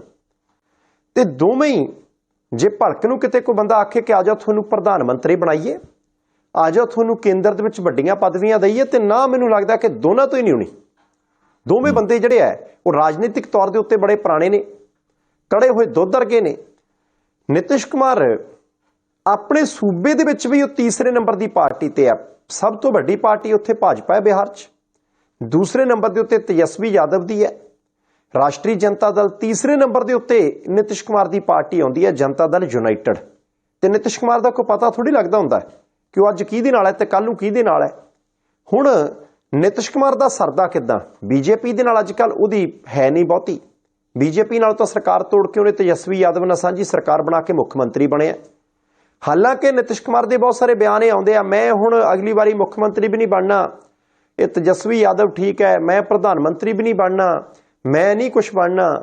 ਪਰ ਕੱਲ ਨੂੰ ਅਗਲੇ ਨੇ ਕਹਿਣਾ ਕਿ ਭਾਈ ਪੰਚਾਂ ਦਾ ਹੁਕਮ ਆ ਗਿਆ, ਪਰਿਆਂ ਨੇ ਕਹਿ ਦਿੱਤਾ, ਜੇ ਮੈਨੂੰ ਕੁਰਸੀ ਮਿਲਦੀ ਆ ਤਾਂ ਮੈਂ ਜਾਵਾਂ ਕਿਉਂ? ਨਿਤਿਸ਼ ਕੁਮਾਰ ਦਾ ਤੇਜਸਵੀ ਯਾਦਵ ਨੂੰ ਨਾਲ ਲੈ ਕੇ, ਨਾਲ ਦੀ ਨਾਲ ਬਿਹਾਰ ਕਾਂਗਰਸ ਦੇ ਸੂਬਾ ਪ੍ਰਧਾਨ ਨੂੰ ਨਾਲ ਲੈ ਕੇ, ਕਾਂਗਰਸ ਪਾਰਟੀ ਦੇ ਕੌਮੀ ਪ੍ਰਧਾਨ ਮਲਿਕਾਰਜੁਨ ਖੜਗੇ ਦੇ ਘਰ ਜਾਣਾ, ਉੱਥੇ ਜਾ ਕੇ ਰਾਹੁਲ ਗਾਂਧੀ ਦੇ ਨਾਲ ਲੰਬੀ ਚੌੜੀ ਮੀਟਿੰਗ ਕਰਨੀ, ਤੇ ਮੀਟਿੰਗ ਉਦੋਂ ਕਰਨੀ ਜਦੋਂ 24 ਘੰਟੇ ਪਹਿਲਾਂ ਸੋਨੀਆ ਗਾਂਧੀ ਇਹ ਬਿਆਨ ਦੇ ਕੇ ਹਟੀ ਆ ਬੀਬੀ ਕਿ ਭਾਈ ਸਾਨੂੰ ਵੱਧ ਤੋਂ ਵੱਧ ਵਿਰੋਧੀ ਪਾਰਟੀਆਂ ਨੂੰ ਇਕੱਠਿਆ ਹੋਣਾ ਚਾਹੀਦਾ ਬੀਜੇਪੀ ਦਾ ਮੁਕਾਬਲਾ ਕਰਨ ਦੇ ਲਈ, ਦੇਸ਼ ਦੇ ਵਿੱਚੋਂ ਲੋਕਤੰਤਰ ਬਚਾਉਣ ਦੇ ਲਈ। ਨਿਤਿਸ਼ ਕੁਮਾਰ ਦਾ ਰਾਹੁਲ ਗਾਂਧੀ ਨੂੰ ਮਿਲਣਾ, ਉਹਨਾਂ ਦੀ ਪਾਰਟੀ ਦੇ ਸੂਬਾ ਪ੍ਰਧਾਨ ਨੂੰ ਨਾਲ ਲੈ ਕੇ ਮਿਲਣਾ, ਆਪਣੇ ਸਹਿਯੋਗੀ ਤੇਜਸਵੀ ਯਾਦਵ ਦੀ ਹਾਜ਼ਰੀ 'ਚ ਮਿਲਣਾ, ਇਹ ਦੱਸਦਾ ਹੈ ਕਿ ਭਾਈ ਉਹ ਰਾਹੁਲ ਗਾਂਧੀ ਨੂੰ ਕਹਿੰਦੇ ਹੋਣਗੇ ਮੈਂ ਮਨਾਉਣਾ ਹੈ। ਐਡੀ ਕਿਹੜੀ ਗੱਲ ਹੈ? ਬੀਜੇਪੀ ਦੇ ਖਿਲਾਫ ਜਾਣਾ, ਸਾਰੀਆਂ ਧਿਰਾਂ ਇਕੱਠੀਆਂ ਕਰਨੀਆਂ, ਮੇਰੀ ਸੁਣਦੇ ਆ, ਮੇਰੀ ਮੰਨਦੇ ਆ। ਸ਼ਾਮ ਨੂੰ ਅਗਲਾ ਬੰਦਾ ਕੇਜਰੀਵਾਲ ਸਾਹਿਬ ਕੋਲ ਪਹੁੰਚ ਗਿਆ। ਜਾਣੀ ਕਿ ਮੈਨੂੰ ਲੱਗਦਾ ਕਿ ਨਿਤਿਸ਼ ਕੁਮਾਰ ਕਿਤੇ ਨਾ ਕਿਤੇ ਇਦਾਂ ਦਾ ਮਾਹੌਲ ਕ੍ਰੀਏਟ ਕਰਨ ਨੂੰ ਫਿਰਦੇ ਆ ਕਿ ਭਾਈ ਭਲਕ ਨੂੰ ਆਪਾਂ ਇਲੈਕਸ਼ਨ ਲੜਾਈਏ, ਕਾਂਗਰਸ ਤੇ ਭਾਜਪਾ ਵਿਰੋਧੀ ਸਾਰੇ ਧਿਰਾਂ ਨੂੰ ਇਕੱਠੀਆਂ, ਜਿੱਥੇ ਗੱਠਜੋੜ ਚੋਣਾਂ ਤੋਂ ਪਹਿਲਾਂ ਹੋ ਸਕਦਾ ਪਹਿਲਾਂ ਕਰਾ ਦਈਏ, ਜਿੱਥੇ ਗੱਠਜੋੜ ਵੋਟਾਂ ਤੋਂ ਬਾਅਦ ਹੋ ਸਕਦਾ ਉੱਥੇ ਬਾਅਦ ਵਿੱਚ ਕਰਾ ਦਈਏ, ਜਾਂ ਘੱਟੋ ਘੱਟ ਇੱਕ ਦੂਸਰੇ ਦੇ ਹਲਕਿਆਂ ਦੇ ਵਿੱਚ ਬੰਦੇ ਖੜੇ ਨਾ ਕਰਨ ਦਈਏ। ਜੇ ਕਿਸੇ ਸੂਬੇ ਦੇ ਵਿੱਚ 40 ਸੀਟਾਂ ਤੇ ਜੇ ਉੱਥੇ 30 ਸੀਟਾਂ ਦੇ ਉੱਤੇ ਵੀ ਸਹਿਮਤੀ ਬਣਦੀ ਆ ਤਾਂ ਉੱਥੇ ਗੱਠਜੋੜ ਕਰ ਲਈਏ, 10 ਸੀਟਾਂ ਤੇ ਸਹਿਮਤੀ ਨਹੀਂ ਬਣਦੀ ਆਪੋ ਆਪਣੇ ਬੰਦੇ ਖੜੇ ਕਰਨ ਨੂੰ ਕਹਿ ਦਈਏ। ਜਾਣੀ ਨਿਤਿਸ਼ ਕੁਮਾਰ ਹੋਰਾਂ ਨੂੰ ਐਂ ਲੱਗਦਾ ਕਿ ਹੈਗੇ ਰਾਹੁਲ ਗਾਂਧੀ ਵੀ ਪ੍ਰਧਾਨ ਮੰਤਰੀ ਦੀ ਦੌੜ 'ਚ ਨੇ, ਚਾਹੁੰਦੇ ਕੇਜਰੀਵਾਲ ਸਾਹਿਬ ਵੀ ਪੂਰਾ ਹੈ, ਗੱਲ ਮਮਤਾ ਬੈਨਰਜੀ ਵੀ ਕਰਦੇ ਆ ਕਿ ਭਾਈ ਜੇ ਹੋ ਜਾ ਤਾਂ ਕਿਹੜੀ ਗੱਲ ਹੈ। ਜਾਣੀ ਇਹਨਾਂ ਸਾਰਿਆਂ ਨੂੰ ਲੱਗਦਾ ਹੈ ਕਿ ਭਾਈ ਸਾਡਾ ਸੂਤ ਆਜੂ। ਪਰ ਜੇ ਭਾਰਤੀ ਜਨਤਾ ਪਾਰਟੀ ਦੀਆਂ ਸੀਟਾਂ ਕੁਝ ਘਟਦੀਆਂ, ਇਹਨਾਂ ਸਾਰਿਆਂ ਦੀਆਂ ਸੀਟਾਂ ਕੁਝ ਵੱਧਦੀਆਂ, ਉਸ ਮੌਕੇ ਦੇ ਉੱਤੇ ਕਾਂਗਰਸ ਦੇ ਉੱਤੇ ਕੇਜਰੀਵਾਲ ਸਾਹਿਬ ਨੇ ਨਹੀਂ ਮੰਨਣਾ। ਹੋ ਸਕਦਾ ਕੇਜਰੀਵਾਲ ਸਾਹਿਬ ਦੇ ਉੱਤੇ ਕਾਂਗਰਸ ਨਾ ਮੰਨੇ ਤੇ ਉਸ ਵੇਲੇ ਫਿਰ ਨਿਤਿਸ਼ ਕੁਮਾਰ ਵਰਗਾ ਬੰਦਾ ਕਹਿੰਦਾ ਹੁੰਦਾ ਦੇਖ ਲਓ ਮੇਰੀ ਤਾਂ ਉਹ ਵੀ ਮੰਨਦੇ ਆ, ਮੇਰੀ ਇਹ ਵੀ ਮੰਨਦੇ ਆ, ਕੇਜਰੀਵਾਲ ਸਾਹਿਬ ਕੋ ਵੀ ਮੈਂ ਰਾਤ ਦੀ ਰੋਟੀ ਖਾਉਣਾ, ਦੁਪਹਿਰ ਦਾ ਖਾਣਾ ਰਾਹੁਲ ਗਾਂਧੀ ਜੀ ਤੁਸਾਂ ਦੇ ਘਰ ਬਹੁਤ ਲੰਬੇ ਸਮੇਂ ਤੱਕ ਰਿਹਾ, ਇਸ ਕਰਕੇ ਕੋਈ ਗੱਲ ਨਹੀਂ, ਆਪਾਂ ਦੇਖ ਲੈਂਦੇ ਆ ਕਿ ਕਹਾਣੀ ਕਿੱਧਰਲੇ ਪਾਸੇ ਨੂੰ ਜਾਣੀ ਹੈ। ਪਰ ਸਾਰੇ ਹਾਲਾਤ ਜਿਹੜੇ ਨੇ ਇਹ ਦੱਸਦੇ ਆ ਕਿ 2024 ਦੀਆਂ ਆਉਣ ਵਾਲੀਆਂ ਜਿਹੜੀਆਂ ਲੋਕ ਸਭਾ ਦੀਆਂ ਚੋਣਾਂ ਨੇ, ਉਹਨਾਂ ਲੋਕ ਸਭਾ ਦੀਆਂ ਚੋਣਾਂ ਦੇ ਲਈ ਹਰ ਇੱਕ ਹਰਬਾ ਜਿਹੜਾ ਉਹ ਇਸ ਵੇਲੇ ਵਰਤਿਆ ਜਾ ਰਿਹਾ, ਕੋਸ਼ਿਸ਼ ਜਿਹੜੀ ਉਹ ਕੀਤੀ ਜਾ ਰਹੀ ਹੈ ਕਿ ਆਪਾਂ ਕੋਈ ਨਾ ਕੋਈ ਗੱਠਜੋੜ ਬਣਾ ਕੇ ਆਉਣ ਵਾਲਾ ਕੋਈ ਨਾ ਕੋਈ ਬੰਨ ਸ਼ੁਭ ਜਿਹੜਾ ਉਹਨੂੰ ਕਾਇਮ ਕਰ ਲਈਏ। ਦੇਖਦੇ ਆ ਕਿ ਨਿਤਿਸ਼ ਕੁਮਾਰ ਹੁਣ ਜਦੋਂ ਤੇਜਸਵੀ ਯਾਦਵ ਨੂੰ ਨਾਲ ਲੈ ਕੇ ਇਧਰਲੇ ਪਾਸੇ ਤੁਰਿਆ ਤੇ ਉਹਦੇ ਵਿੱਚ ਕਹਾਣੀ ਜਿਹੜੀ ਹੈ ਉਹ ਕਿੰਨੀ ਕੁ ਅਗਲੇ ਪਾਸੇ ਨੂੰ ਜਾਂਦੀ ਹੈ। ਵਿੱਚ ਮੈਂ ਇੱਕ ਐਂਗਲ ਹੋਰ ਦੱਸ ਦਿੰਦਾ, ਕਿਸੇ ਵੀ ਬੰਦੇ ਦੇ ਮਨ ਦੇ ਵਿੱਚ ਆ ਸਕਦਾ ਕਿ ਤੇਜਸਵੀ ਯਾਦਵ ਨਾਲ ਕੀ ਕਰਦਾ ਹੈ। ਸੰਧਾਲੀਆ ਸਾਹਿਬ ਉਸ ਬੰਦੇ ਦਾ ਨਿਸ਼ਾਨਾ ਹੋਰ ਹੋਣਾ, ਉਹ ਸੋਚਦਾ ਹੋਣਾ ਕਿ ਤਾਇਆ ਨਿਤਿਸ਼ ਕੁਮਾਰ ਕੇਂਦਰ 'ਚ ਜਾ ਕੇ ਪ੍ਰਧਾਨ ਮੰਤਰੀ ਬਣ ਜਾਵੇ, ਕੁਛ ਬਣ ਜਾਵੇ, ਬਿਹਾਰ ਵਾਲੀ ਕੁਰਸੀ ਖਾਲੀ ਕਰ ਦੇਵੇ, ਫਿਰ ਉੱਥੇ ਮੁੱਖ ਮੰਤਰੀ ਦੀ ਕੁਰਸੀ ਤੇ ਮੈਂ ਬੈਠਾ। ਹਾਲੇ ਕੁੱਲ ਮਿਲਾ ਕੇ ਵੇਖੋ ਕਵਾਇਦ ਤੇ ਨਿਤੀਸ਼ ਕੁਮਾਰ ਹੋਰਾਂ ਦੀ ਇਹੋ ਹੀ ਲੱਗਦੀ ਆ, ਕਿਉਂਕਿ ਪਿਛਲੇ ਗੇੜੇ ਦੇ ਵਿੱਚ ਉਹ ਮਮਤਾ ਬੈਨਰਜੀ ਹੋਰਾਂ ਨੂੰ ਉਧਰ ਦੂਸਰੀਆਂ ਪਾਰਟੀਆਂ ਨੇ, ਇਵਨ ਕਮਿਊਨਿਸਟ ਪਾਰਟੀਆਂ ਨਾਲ ਮੁਲਾਕਾਤ ਕਰ ਲਈ ਸੀ ਬੰਦੇ ਨੇ। ਹੁਣ ਹੌਲੀ ਹੌਲੀ ਇੱਧਰਲੀਆਂ ਜਿਹੜੀਆਂ ਦੂਸਰੀਆਂ ਪਾਰਟੀਆਂ ਨੇ ਵੱਡੀਆਂ, ਕਾਂਗਰਸ ਪਾਰਟੀ ਉਦੋਂ ਕੇਜਰੀਵਾਲ ਸਾਹਿਬ ਤੋਂ ਥੋੜ੍ਹਾ ਲਾਂਭੇ ਨਿਕਲ ਗਏ ਸੀ। ਹੁਣ ਮੇਰਾ ਖਿਆਲ ਕਿਉਂਕਿ ਆਮ ਆਦਮੀ ਪਾਰਟੀ ਕਹਿੰਦੀ ਹੈ ਕਿ ਅਸੀਂ ਰਾਸ਼ਟਰੀ ਪਾਰਟੀ ਬਣ ਗਏ ਹਾਂ, ਉਹਨਾਂ ਨੂੰ ਵੀ ਲੱਗਾ ਹੋਣਾ ਵੀ ਯਾਰ ਤੇਰਾ ਭਲਾ ਜੇ ਵੀ ਰੇਸ 'ਚ ਆ ਗਏ ਨੇ ਬੰਦੇ, ਇਹ ਨਾ ਹੋਵੇ ਜਾਂਦੇ ਇਹਨਾਂ ਨਾਲੋਂ ਵੀ ਚਾਹ ਦਾ ਕੱਪ ਪੀ ਜਾਈਏ। ਸੋ ਗੱਲ ਤੁਹਾਡੀ ਠੀਕ ਹੈ ਵੀ ਸਾਂਝੇ ਬੰਦੇ ਦੇ ਤੌਰ 'ਤੇ ਉੱਭਰਨ ਦੀ ਕੋਸ਼ਿਸ਼ ਤਾਂ ਹੈ ਨਿਤੀਸ਼ ਕੁਮਾਰ ਹੋਰਾਂ ਦੀ, ਪਰ ਬਾਕੀ ਦੀਆਂ ਪੋਲੀਟੀਕਲ ਪਾਰਟੀਆਂ ਜਿਹੜੀਆਂ ਨੇ ਉਹ ਆਪੋ ਆਪਣੀਆਂ ਖਾਹਿਸ਼ਾਂ ਛੱਡ ਕੇ ਇੱਕ ਪਲੇਟਫਾਰਮ ਦੇ ਉੱਪਰ ਇਕੱਠੀਆਂ ਹੁੰਦੀਆਂ ਕਿ ਨਹੀਂ ਹੁੰਦੀਆਂ, ਇਹਦੇ ਉੱਪਰ ਜਾ ਕੇ ਗੱਲ ਬਣਨੀ ਹੈ ਕਿ ਵੀ ਬੀਜੇਪੀ ਨੂੰ 2024 ਦੇ ਵਿੱਚ ਜਾਂ ਮੋਦੀ ਸਾਹਿਬ ਦੇ ਸਾਹਮਣੇ ਕਿਸ ਬੰਦੇ ਨੂੰ as a leader of opposition ਜਾਂ ਇੱਕ ਦੂਸਰਾ ਪ੍ਰਧਾਨ ਮੰਤਰੀ ਦਾ ਚਿਹਰਾ ਜਿਹੜਾ ਹੈ ਉਹ ਬਣਾ ਕੇ ਤੇ ਇਲੈਕਸ਼ਨ ਲੜੀ ਜਾਂਦੀ ਆ। ਪਰ ਇਹ ਸਾਰਾ ਕੁਛ ਅਜੇ ਬੜਾ ਲੰਮਾ ਚੱਲਣਾ, ਕਿਉਂਕਿ ਅਜੇ ਸਮਾਂ ਬਹੁਤ ਦੂਰ ਆ। ਉਹਦੇ ਤੋਂ ਪਹਿਲਾਂ ਕਈ ਸਟੇਟਾਂ ਦੀਆਂ ਜਿਹੜੀਆਂ ਉਹ ਵਿਧਾਨ ਸਭਾ ਚੋਣਾਂ ਆ ਜਾਣੀਆਂ ਨੇ। ਵਿਧਾਨ ਸਭਾ ਚੋਣਾਂ ਦੇ ਵਿੱਚ ਅਲੱਗ-ਅਲੱਗ ਪਰਫਾਰਮੈਂਸ ਹੋ ਗਈ। ਜੇ ਮੰਨ ਲਓ ਕੋਈ 1-2 ਸਟੇਟਾਂ ਦੇ ਵਿੱਚ ਕਾਂਗਰਸ ਪਾਰਟੀ ਦੇ ਬੰਦੇ ਜਿੱਤ ਕੇ ਹੋ ਸਕਦਾ ਉਹਨਾਂ ਦਾ ਨਖਰਾ ਵੱਧ ਜੇ ਕੋਈ 1-2 ਥਾਵਾਂ 'ਤੇ ਆਮ ਆਦਮੀ ਪਾਰਟੀ ਵਾਲਿਆਂ ਦੀ ਗੱਲ ਬਣ ਗਈ ਉਹਨਾਂ ਦਾ ਨਖਰਾ ਵੱਧ ਸਕਦਾ। ਜੇ ਬੀਜੇਪੀ ਦਾ ਟੌਰ ਬਣ ਗਿਆ ਤਾਂ ਹੋ ਸਕਦਾ ਵਿੱਚੋਂ ਹੀ ਕੋਈ ਨਾ ਕੋਈ ਬੰਦੇ ਜਿਹੜੇ ਉਖੜ ਕੇ ਉਹ ਦੁਬਾਰਾ ਕਹਿਣ ਵੀ ਨਹੀਂ ਯਾਰ ਮੋਦੀ ਸਾਹਿਬ ਹੀ ਅਗਲੇ ਪ੍ਰਧਾਨ ਮੰਤਰੀ ਨੇ, ਆਪਾਂ ਤਾਂ ਇੱਧਰ ਹੀ ਚੱਲੇ ਹਾਂ। ਸੋ ਇਹ ਸਾਰੇ ਕੁਛ ਅਜੇ ਸਮਾਂ ਲੱਗਣਾ, ਵਕਤ ਲੱਗਣਾ। ਪਰ ਚਲੋ ਆਪਾਂ ਹੁਣ ਦੁਬਾਰਾ ਜੇ ਪੰਜਾਬ ਵਾਲੇ ਪਾਸੇ ਮੁੜੀਏ ਤੇ ਸਾਬਕਾ ਮੁੱਖ ਮੰਤਰੀ ਚਰਨਜੀਤ ਚੰਨੀ ਸਾਹਿਬ ਨੂੰ ਸੰਮਨ ਸੀਗੇ ਕੱਲ੍ਹ ਦੇ ਦਿਨ ਦੀ ਹਾਜ਼ਰ ਹੋਣ ਲਈ ਕਿਹਾ ਸੀ, ਪਰ ਨਿੱਜੀ ਕਾਰਨਾਂ ਦਾ ਹਵਾਲਾ ਦੇ ਕੇ ਉਹ ਕਹਿੰਦੇ ਵੀ ਨਹੀਂ ਮੇਰੇ ਕੋਲੋਂ ਹਾਜ਼ਰ ਹੋਇਆ ਨਹੀਂ ਜਾਣਾ, ਮੈਨੂੰ ਗਾਂਹ ਦੀ ਤਰੀਕ ਦੇ ਦਿਓ। ਤੇ ਹੁਣ ਕਹਿੰਦੇ ਆ ਕਿ ਵਿਜੀਲੈਂਸ ਨੇ 20 ਤਰੀਕ ਨੂੰ ਸੱਦ ਲਿਆ ਦੁਬਾਰਾ ਉਹਨਾਂ ਨੂੰ। ਸੰਧਾਲੀਆ ਸਾਹਿਬ 20 ਵੀ ਆਈ ਖੜੀ ਹੈ, ਹਫਤਾ ਇੱਕ ਰਹਿ ਗਿਆ ਸਾਰਾ ਵਿੱਚ, ਤੇ 20 ਤਰੀਕ ਨੂੰ ਦੇਖਦੇ ਆ ਕਿ ਚੰਨੀ ਸਾਹਿਬ ਨੂੰ ਸਵਾਲ ਕਿਹੜੇ ਹੁੰਦੇ ਆ, ਚੰਨੀ ਸਾਹਿਬ ਜਵਾਬ ਕਿਹੜੇ ਦਿੰਦੇ ਆ। ਹਾਲਾਂਕਿ ਲੋਕ ਉਡੀਕ ਰਹੇ ਸੀ ਕਿ ਚੰਨੀ ਸਾਹਿਬ ਜੇ ਵਿਜੀਲੈਂਸ ਦਫ਼ਤਰ ਜਾਂਦੇ ਆ ਉਹਨਾਂ ਨੂੰ ਕਿੰਨੇ ਘੰਟੇ ਲੱਗਦੇ ਆ, ਕਿ ਜਦੋਂ ਬਾਹਰ ਆਉਂਦੇ ਆ ਤੇ ਫਿਰ ਬਾਹਰ ਆ ਕੇ ਪੱਤਰਕਾਰਾਂ ਨੂੰ ਦੱਸਦੇ ਕੀ ਹੈ। ਉਡੀਕ ਸੀ, ਪਰ ਉਡੀਕ ਥੋੜੀ ਜੀ ਲੰਬੀ ਹੋ ਗਈ। ਦੂਸਰੇ ਪਾਸੇ ਚਰਨਜੀਤ ਸਿੰਘ ਚੰਨੀ ਜਿਹੜੀ ਸਿਆਸੀ ਧਿਰ ਦੇ ਨਾਲ ਸੰਬੰਧਿਤ ਹੈ ਉਹਨੂੰ ਕਾਂਗਰਸ ਕਹਿੰਦੇ ਆ ਤੇ ਕਾਂਗਰਸ ਦੀ ਪੰਜਾਬ ਇਕਾਈ ਕਹਿੰਦੇ ਆ, ਤੇ ਕਾਂਗਰਸ ਦੇ ਸਾਬਕਾ ਸੂਬਾ ਪ੍ਰਧਾਨ ਨਵਜੋਤ ਸਿੰਘ ਸਿੱਧੂ, ਆਪਾਂ ਸਾਰਿਆਂ ਨੂੰ ਪਤਾ ਕਿ ਪਿਛਲੇ ਦਿਨੀ ਜਦੋਂ ਪਟਿਆਲੇ ਦੀ ਜੇਲ੍ਹ ਦੇ ਵਿੱਚੋਂ ਰਿਹਾ ਹੋਏ ਆ, ਸਿੱਧੂ ਮੂਸੇਵਾਲੇ ਦੇ ਘਰੇ ਗਏ ਆ, ਪਰ ਕੋਈ ਵੱਡਾ ਲੀਡਰ ਉਹਨਾਂ ਨੂੰ ਮਿਲ ਨਹੀਂ ਸੀ ਆਇਆ। ਫਿਰ ਸੁਖਪਾਲ ਸਿੰਘ ਖਹਿਰਾ ਸਾਹਿਬ ਨਾਲ ਮੁਲਾਕਾਤ ਹੋਈ, ਚੌਧਰੀ ਸੰਤੋਖ ਸਿੰਘ ਉਹਨਾਂ ਦੇ ਉਹ ਘਰ ਜਾਂਦੇ ਆ। ਫਿਰ ਕਾਂਗਰਸ ਪਾਰਟੀ ਦੇ ਸਾਬਕਾ ਸੂਬਾ ਪ੍ਰਧਾਨ ਮਹਿੰਦਰ ਸਿੰਘ ਕੇਪੀ ਹੋਰਾਂ ਨੂੰ ਮਿਲਦੇ ਆ। ਮੁਲਾਕਾਤ ਉਹਨਾਂ ਦੀ ਮੌਜੂਦਾ ਐਮਐਲਏ ਕਾਂਗਰਸ ਪਾਰਟੀ ਦੇ ਪ੍ਰਗਟ ਸਿੰਘ ਹੋਰਾਂ ਨਾਲ ਵੀ ਹੁੰਦੀ ਹੈ। ਜੂਨੀਅਰ ਅਵਤਾਰ ਹੈਨਰੀ ਜਲੰਧਰ ਨਾਰਥ ਤੋਂ ਕਾਂਗਰਸ ਪਾਰਟੀ ਦੇ ਐਮਐਲਏ ਨੇ, ਚਰਚਾ ਉਹਨਾਂ ਦੇ ਨਾਲ ਵੀ ਉਹਨਾਂ ਦੀ ਹੁੰਦੀ ਹੈ। ਨਵਤੇਜ ਸਿੰਘ ਚੀਮਾ ਸੁਲਤਾਨਪੁਰ ਲੋਧੀ ਵਿਧਾਨ ਸਭਾ ਹਲਕੇ ਦੇ ਸਾਬਕਾ ਵਿਧਾਇਕ ਨੇ, ਉਹਨਾਂ ਦੇ ਨਾਲ ਵੀ ਚੁਣ ਚਰਚਾ ਉਹ ਕਰ ਲੈਂਦੇ ਆ। ਪਰ ਹੁਣ ਅਚਾਨਕ ਇੱਕ ਫੇਰ ਸਿਆਸੀ ਤੌਰ ਦੇ ਉੱਤੇ ਉਬਾਲਾ ਜਿਹਾ ਪੰਜਾਬ ਦੇ ਵਿੱਚ ਆਇਆ। ਨਵਜੋਤ ਸਿੰਘ ਸਿੱਧੂ ਹੋਰਾਂ ਦੀ ਇੱਕ ਤਸਵੀਰ ਸੋਸ਼ਲ ਮੀਡੀਆ ਦੇ ਉੱਤੇ ਕਾਫੀ ਚਰਚਿਤ ਹੈ, ਜਿਹਦੇ ਵਿੱਚੋਂ ਸਾਬਕਾ ਮੁੱਖ ਮੰਤਰੀ ਪੰਜਾਬ ਤੇ ਕਾਂਗਰਸ ਪਾਰਟੀ ਦੀ ਲੀਡਰ ਬੀਬੀ ਰਜਿੰਦਰ ਕੌਰ ਭੱਠਲ ਨੂੰ ਮਿਲ ਰਹੇ ਆ, ਨਾਲ ਮਹਿੰਦਰ ਸਿੰਘ ਕੇਪੀ ਹੋਰੀ ਵੀ ਨੇ। ਚਰਚਾ ਸ਼ਮਸ਼ੇਰ ਸਿੰਘ ਦੂਲੋ ਹੋਰਾਂ ਦਾ ਵੀ ਚੱਲਦਾ ਹੈ, ਉਹ ਵੀ ਕਾਂਗਰਸ ਪਾਰਟੀ ਦੇ ਸਾਬਕਾ ਸੂਬਾ ਪ੍ਰਧਾਨ ਨੇ। ਮਹਿੰਦਰ ਸਿੰਘ ਕੇਪੀ ਹੋਰੀ ਵੀ ਨਾਲ ਹੀ ਨੇ। ਸੋ ਬੀਬੀ ਭੱਠਲ ਮੁੱਖ ਮੰਤਰੀ ਰਹੇ, ਮਹਿੰਦਰ ਸਿੰਘ ਕੇਪੀ ਕਾਂਗਰਸ ਪਾਰਟੀ ਦੇ ਸੂਬਾ ਪ੍ਰਧਾਨ ਰਹੇ, ਸ਼ਮਸ਼ੇਰ ਸਿੰਘ ਦੂਲੋ ਸੂਬਾ ਪ੍ਰਧਾਨ ਰਹੇ। ਲਾਲ ਸਿੰਘ ਹੋਰਾਂ ਦੇ ਬਾਰੇ ਤਾਂ ਸਾਰਿਆਂ ਨੂੰ ਪਤਾ ਕਿ ਮੰਡੀ ਬੋਰਡ ਦੇ ਮੁਖੀ ਰਿਹਾ, ਕੈਬਨਿਟ ਮੰਤਰੀ ਰਿਹਾ, ਕਿਹੜਾ ਅਹੁਦਾ ਕਾਂਗਰਸ ਪਾਰਟੀ ਦਾ ਜਿਹੜਾ ਲਾਲ ਸਿੰਘ ਹੋਰਾਂ ਦੇ ਕੋਲੇ ਨਹੀਂ ਰਿਹਾ। ਹੁਣ ਜਦੋਂ ਇਹਨਾਂ ਸਾਰੇ ਲੀਡਰਾਂ ਦੇ ਨਾਲ ਗੁਫ਼ਤਗੂ ਜਿਹੜੀ ਹੈ ਨਵਜੋਤ ਸਿੰਘ ਸਿੱਧੂ ਹੋਰਾਂ ਦੀ ਹੋਈ ਹੈ, ਤਾਂ ਲੋਕਾਂ ਦੇ ਵਿੱਚ ਚਰਚਾ ਆਪੇ ਹੀ ਚੱਲਣੀ ਹੈ, ਕਿਉਂਕਿ ਅਜੇ ਤੱਕ ਨਾ ਤਾਂ ਨਵਜੋਤ ਸਿੰਘ ਸਿੱਧੂ ਹੋਰਾਂ ਦੀ ਮੁਲਾਕਾਤ ਕਾਂਗਰਸ ਪਾਰਟੀ ਵੱਲੋਂ ਵਿਧਾਨ ਸਭਾ ਦੇ ਵਿੱਚ ਵਿਰੋਧੀ ਧਿਰ ਦੇ ਨੇਤਾ ਪ੍ਰਤਾਪ ਸਿੰਘ ਬਾਜਵਾ ਨਾਲ ਹੋਈ ਹੈ, ਨਾ ਅਜੇ ਤੱਕ ਕਾਂਗਰਸ ਪਾਰਟੀ ਦੇ ਸੂਬਾ ਪ੍ਰਧਾਨ ਅਮਰਿੰਦਰ ਸਿੰਘ ਰਾਜਾ ਵੜਿੰਗ ਦੇ ਨਾਲ ਉਹਨਾਂ ਦੀ ਮੁਲਾਕਾਤ ਹੋਈ ਹੈ। ਸੁਖਜਿੰਦਰ ਸਿੰਘ ਰੰਧਾਵਾ ਸਾਹਿਬ ਦੇ ਨਾਲ ਤਾਂ ਛੇਤੀ ਮੁਲਾਕਾਤ ਦੇ ਬਹੁਤੇ ਅਸਾਰ ਜਿਹੜੇ ਉਹ ਬਣਦੇ ਨਹੀਂ। ਪਰ ਜਿਸ ਤਰੀਕੇ ਦੇ ਨਾਲ ਸਿੱਧੂ ਸਾਹਿਬ ਨੇ ਲਗਾਤਾਰ ਸਰਗਰਮੀ ਸ਼ੁਰੂ ਕਰਤੀ ਹੈ, ਤੇ ਦੂਜੇ ਪਾਸੇ ਡਾਕਟਰ ਸਿੱਧੂ ਹੋਰੀ ਕਹਿੰਦੇ ਆ ਕਿ ਸਾਡੀ ਸੁਰੱਖਿਆ ਘਟਾਈ ਗਈ ਹੈ। ਜੇ ਮੇਰੇ ਘਰ ਵਾਲੇ ਨੂੰ ਜਾਣੀ ਕਿ ਨਵਜੋਤ ਸਿੰਘ ਸਿੱਧੂ ਨੂੰ ਕੁਝ ਹੋ ਗਿਆ ਤੇ ਮੁੱਖ ਮੰਤਰੀ ਜ਼ਿੰਮੇਵਾਰ ਹੋਣਗੇ। ਬਿਆਨ ਤਾਂ ਉਧਰੋਂ ਵੀ ਤੱਤੇ ਨੇ, ਨਹੀਂ ਪੂਰੇ ਤੱਤੇ ਆ, ਪਰ ਸਿੱਧੂ ਸਾਹਿਬ ਦੀ ਜਿਹੜੀ ਸਰਗਰਮੀ ਆ ਉਹ ਜਿੱਦਾਂ ਪਾਸੇ ਵਾਲੀ ਸਰਗਰਮੀ ਲੱਗਦੀ ਹੈ। ਹੁਣ ਜਿੱਦਾਂ ਆਮ ਨਹੀਂ ਕਿਸੇ ਵੇਲੇ ਜੇ ਪੰਜਾਬ ਦੀ ਆਪਾਂ ਉਦਾਹਰਨ ਲਈਏ ਤੇ ਉਹ ਕਹਿੰਦੇ ਵੀ ਯਾਰ ਬੱਸ ਕਿੱਧਰ ਜਾਣੀ, ਉਹ ਕਹਿੰਦਾ ਜਾਣੀ ਤੇ ਅੰਮ੍ਰਿਤਸਰ ਆ, ਪਰ ਨਾ ਬਾਈਪਾਸ ਹੀ ਲੰਘ ਜਾਣੀ ਹੈ, ਅੱਡੇ 'ਚ ਨਹੀਂ ਜਾਣਾ। ਉਹ ਮੈਨੂੰ ਲੱਗਦਾ ਵੀ ਜਿੱਦਾਂ ਸਿੱਧੂ ਸਾਹਿਬ ਦੀ ਬੱਸ ਅੱਡੇ 'ਚ ਨਹੀਂ ਜਾਂਦੀ, ਉਹ ਬਾਈਪਾਸ ਗੇੜਾ ਲਾਉਂਦੇ ਪਏ ਨੇ। ਇਹ ਕਈ ਬੰਦਿਆਂ ਨੂੰ ਥੋੜਾ ਅਜੀਬ ਲੱਗ ਰਿਹਾ ਕਿ ਵੀ ਇਹ ਇੱਕ ਤਰ੍ਹਾਂ ਨਾਲ ਦੁਬਾਰਾ ਆਪਣਾ ਕੋਈ ਧੜਾ ਕਾਇਮ ਕਰਨ ਦੀ ਕੋਸ਼ਿਸ਼ ਹੈ, ਜਾਂ ਫਿਰ ਜਿੱਦਾਂ ਉਹ ਕਹਿੰਦੇ ਕਿ ਮੈਂ ਕਾਂਗਰਸ ਦੀਆਂ ਨੀਹਾਂ ਮਜ਼ਬੂਤ ਕਰਨੀਆਂ ਨੇ ਤੇ ਜਿਹੜੇ ਪੁਰਾਣੇ ਬੰਦੇ ਨੇ ਉਹਨਾਂ ਬੰਦਿਆਂ ਨੂੰ ਇੱਕ ਤਰ੍ਹਾਂ ਨਾਲ ਦੁਬਾਰਾ ਬਣਦਾ ਮਾਣ ਸਤਿਕਾਰ ਜਿਹੜਾ ਹੈ ਉਹ ਦਿਵਾਉਣਾ। ਹੁਣ ਜੇ ਇਸ ਗੱਲ ਨੂੰ ਸਿੱਧਾ ਦੇਖਿਆ ਜਾਵੇ ਤੇ ਠੀਕ ਲੱਗਦੀ ਹੈ ਗੱਲ ਵੀ ਯਾਰ ਜਿਹੜੇ ਬੰਦੇ ਹੁਣ ਜੇ ਬੀਬੀ ਰਜਿੰਦਰ ਕੌਰ ਭੱਠਲ ਮੁੱਖ ਮੰਤਰੀ ਰਹੇ, ਦੂਸਰੇ ਬਾਕੀ ਬੰਦਿਆਂ ਦੀ ਗੱਲ ਕਰ ਲਈ ਇਨਕਲੂਡਿੰਗ, ਤੇ ਉਹ ਪ੍ਰਧਾਨ ਵੀ ਰਹੇ, ਸਿੱਧੂ ਸਾਹਿਬ ਤੇ ਖੁਦ ਕਾਂਗਰਸ ਪਾਰਟੀ ਦੇ ਪ੍ਰਧਾਨ ਰਹੇ, ਜਿਨ੍ਹਾਂ ਬੰਦਿਆਂ ਦੇ ਨਾਲ ਵੀ ਉਹਨਾਂ ਨੇ ਫੋਟੋ ਪਾਈ ਆ। ਹੁਣ ਗੱਲ ਇਹ ਹੈ ਕਿ ਵੀ ਉਹ ਆਪਣੇ ਸਮੇਂ ਦੇ ਉੱਪਰ ਉਹ ਵੱਡੇ ਲੀਡਰ ਸੀਗੇ, ਕਾਂਗਰਸ ਦਾ ਚਿਹਰਾ ਸੀ, ਕਾਂਗਰਸ ਦੇ ਕਰਤਾ ਧਰਤਾ ਸੀ, ਪਰ ਅੱਜ ਉਹ ਬਿਲਕੁਲ ਸਾਈਡਲਾਈਨ ਨੇ। ਕੁਛ ਲੋਕ ਇਹਨੂੰ ਇੱਦਾਂ ਵੀ ਅੰਦਾਜ਼ਾ ਲਾਉਂਦੇ ਆ ਕਿ ਵੀ ਯਾਰ ਕਿਤੇ ਇੱਦਾਂ ਦੇ ਨੇ ਵੀ ਉਹਨਾਂ ਦੀ ਹੁਣ ਰੈਲੇਵੈਂਸ ਜੀ ਲਗਭਗ ਮੁੱਕ ਗਈ ਤੇ ਉਹਨਾਂ ਨੂੰ ਕੋਈ ਨਾ ਕੋਈ ਐਸਾ ਲੀਡਰ ਚਾਹੀਦਾ, ਧੜਾ ਚਾਹੀਦਾ ਜਿਹਦੀ ਗਾਂਧੀ ਪਰਿਵਾਰ ਨਾਲ ਸਿੱਧੀ ਹੋਵੇ। ਤੇ ਸਿੱਧੂ ਸਾਹਿਬ ਹੁਣ ਉਹ ਕਲੀਅਰ ਕਰ ਹੀ ਚੁੱਕੇ ਵੀ ਉਹਨਾਂ ਦੀ ਪੂਰੀ ਸਿੱਧੀ ਗੱਲਬਾਤ ਹੈ, ਤੇ ਕਿਉਂ ਨਾ ਫਿਰ ਜੇ ਹੋਰ ਕੋਈ ਲਾਗੇ ਨਹੀਂ ਲਾਉਂਦਾ ਤੇ ਇੱਧਰ ਲਾਗੇ ਲੱਗ ਜਾਈਏ। ਉਹ ਸਿੱਧੂ ਸਾਹਿਬ ਤੱਕ ਪਹੁੰਚ ਕਰਦੇ ਨੇ, ਜਾਂ ਫਿਰ ਸਿੱਧੂ ਸਾਹਿਬ ਨੂੰ ਕੋਈ ਨਾ ਕੋਈ ਧੜਾ ਚਾਹੀਦਾ। ਤੇ ਹੁਣ ਜਿਹੜੇ ਨਵੇਂ ਜਾਂ ਇੱਧਰਲੇ ਧੜੇ ਨੇ ਉਹਦੇ ਵਿੱਚ ਗਾਂ ਹੋਰ ਨਿੱਕੇ ਨਿੱਕੇ ਧੜੇ ਨੇ, ਉਹਨਾਂ ਧੜਿਆਂ 'ਚੋਂ ਸਿੱਧੂ ਸਾਹਿਬ ਨੂੰ ਲੱਗਦਾ ਵੀ ਨਹੀਂ ਉਹ ਬੰਦੇ ਐਸਟੈਬਲਿਸ਼ ਲੀਡਰ ਹੋ ਸਕਦੇ ਆ, ਇਹਨਾਂ ਨੂੰ ਨਾਲ ਜੋੜ ਕੇ ਰੱਖਣ ਦੀ ਲੋੜ ਹੈ। ਸੋ ਜਿਹੜੀ ਚੀਜ਼ ਤੋਂ ਬੜੇ ਚਿਰ ਤੋਂ ਇੱਕ ਡਰ ਸੀਗਾ ਕਾਂਗਰਸ ਪਾਰਟੀ ਨੂੰ ਵੀ ਚਲੋ ਇੱਕ ਵਾਰ ਸਰਕਾਰ ਟੁੱਟਣ ਤੋਂ ਬਾਅਦ ਵੱਡੇ ਲੀਡਰ ਬੀਜੇਪੀ ਚਲ ਗਏ ਨੇ ਤੇ ਹੁਣ ਜਿੰਨੀ ਕੁ ਬਚੀ ਖੁਚੀ ਕਾਂਗਰਸ ਹੈ, ਰਾਜਾ ਵੜਿੰਗ ਸਾਹਿਬ ਕਈ ਵਾਰ ਬਿਆਨ ਦੇ ਚੁੱਕੇ ਆ ਵੀ ਹੁਣ ਇਹ ਇਕੱਠੇ ਰਵਾਂਗੇ, ਅਸੀਂ ਮਿਲ ਕੇ ਅੱਗੇ ਚੱਲਾਂਗੇ, ਕਾਂਗਰਸ ਇੱਕ ਵੱਡੀ ਤਾਕਤ ਬਣੂਗੀ। ਉਹ ਗੱਲਾਂ ਜਿਹੜੀਆਂ ਸਾਰੀਆਂ ਹੁਣ ਕਮਜ਼ੋਰ ਹੁੰਦੀਆਂ ਲੱਗਦੀਆਂ ਨੇ ਜਦੋਂ ਸਿੱਧੂ ਸਾਹਿਬ ਦੀ ਵੱਖਰੇ ਤੌਰ ਤੇ ਕਵਾਇਦ ਚੱਲਦੀ, ਤਾਂ ਮਤਲਬ ਧੜੇਬੰਦੀ ਵਾਲੀ ਸਿਆਸਤ ਜਾਂ ਉਹ ਰੋਗ ਕਾਂਗਰਸ ਦਾ ਜੇ ਹਟਿਆ ਨਹੀਂ। ਸੰਭਾਵਨਾ ਵੀ ਕੋਈ ਨਹੀਂ ਜੀ, ਪੁਰਾਣੀ ਪਾਰਟੀ ਹੈ, ਜਿੰਨੀ ਪਾਰਟੀ ਪੁਰਾਣੀ ਹੋਵੇ ਬਿਮਾਰੀਆਂ ਵੀ ਉਨੀਆਂ ਵੱਧ ਹੁੰਦੀਆਂ। ਬਾਕੀ ਹਾਂ, ਅਮਰਿੰਦਰ ਸਿੰਘ ਰਾਜਾ ਵੜਿੰਗ ਹੋਰੀ ਬੜੇ ਸਰਗਰਮ ਨੇ, ਉਹ ਹਰ ਰੋਜ਼ ਪੰਜਾਬ ਦੇ ਕਿਸੇ ਵੱਖਰੇ ਜ਼ਿਲ੍ਹੇ 'ਚ ਜਾ ਰਹੇ ਹੈ, ਵਰਕਰਾਂ ਨੂੰ ਵੀ ਮਿਲਦੇ ਆ, ਲੀਡਰਾਂ ਨੂੰ ਵੀ ਮਿਲਦੇ ਆ।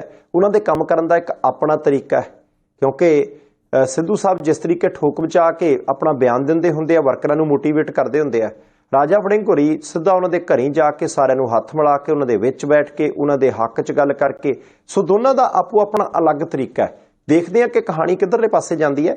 ਦੂਸਰੇ ਪਾਸੇ ਸੰਧਾਲੀਆ ਸਾਹਿਬ, ਇੱਕ ਤਾਂ ਸਾਬਕਾ ਉਪ ਮੁੱਖ ਮੰਤਰੀ ਸੁਖਬੀਰ ਸਿੰਘ ਬਾਦਲ ਹੋਰੀ ਕੋਟਕਪੂਰਾ ਵਾਲੇ ਮਸਲੇ ਦੇ ਵਿੱਚ ਅਦਾਲਤ 'ਚ ਪੇਸ਼ ਹੋਏ ਤੇ 2-3 ਮਿੰਟ ਉਹਨਾਂ ਨੂੰ ਲੱਗੇ, ਹਾਜ਼ਰੀ ਲਵਾਈ ਤੇ ਉਹਦੇ ਤੋਂ ਬਾਅਦ ਜਿਹੜਾ ਉਹ ਵਾਪਸ ਚਲੇ ਗਏ। ਹਾਲਾਂਕਿ ਸ਼੍ਰੋਮਣੀ ਅਕਾਲੀ ਦਲ ਦੇ ਵਰਕਰਾਂ ਦੀ ਇੱਕ ਬਹੁਤ ਵੱਡੀ ਗਿਣਤੀ, ਸੈਂਕੜਿਆਂ 'ਚ, ਉਹ ਅਦਾਲਤ ਦੇ ਬਾਹਰ ਮੌਜੂਦ ਸੀ ਜਦੋਂ ਸਰਦਾਰ ਸੁਖਬੀਰ ਸਿੰਘ ਬਾਦਲ ਸਾਹਿਬ ਆਏ ਹੈ ਤੇ ਨਾਅਰੇਬਾਜ਼ੀ ਵੀ ਹੋਈ ਹੈ।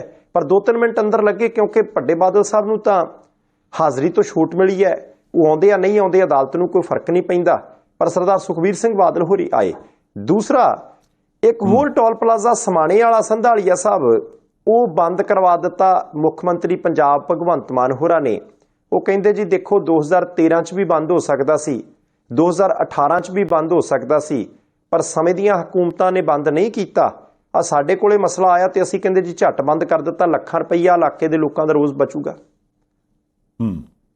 ਇਹ ਆਪਣੇ ਵੱਲੋਂ ਵੈਸੇ ਜਿਸ ਹਿਸਾਬ ਨਾਲ ਮਾਨ ਸਾਹਿਬ ਉੱਥੇ ਜਾਂਦੇ ਆ ਜਾਂ ਜਿੰਨੀ ਉਹ ਤਿਆਰੀ ਦੇ ਨਾਲ ਗੱਲ ਕਰਦੇ ਆ, ਜਾਂ ਉਹ ਕਹਿੰਦੇ ਕਿ ਵੀ ਮੈਂ ਹਿਸਟਰੀ ਜ਼ਰੂਰ ਦੱਸਦਾ ਹੁੰਦਾ ਵੀ ਆ ਜਿਹੜਾ ਟੋਲ ਪਲਾਜ਼ਾ ਸੀ ਕਦੋਂ ਲੱਗਿਆ ਸੀ ਤੇ ਇੱਥੇ ਕੀ ਕੁਝ ਹੋ ਸਕਦਾ ਸੀ, ਲਗਭਗ ਉਸੇ ਅੰਦਾਜ਼ 'ਚ ਹੀ ਉਹਨਾਂ ਨੇ ਉਹ ਗੱਲਾਂ ਬਾਤਾਂ ਸਾਰੀਆਂ ਕੀਤੀਆਂ।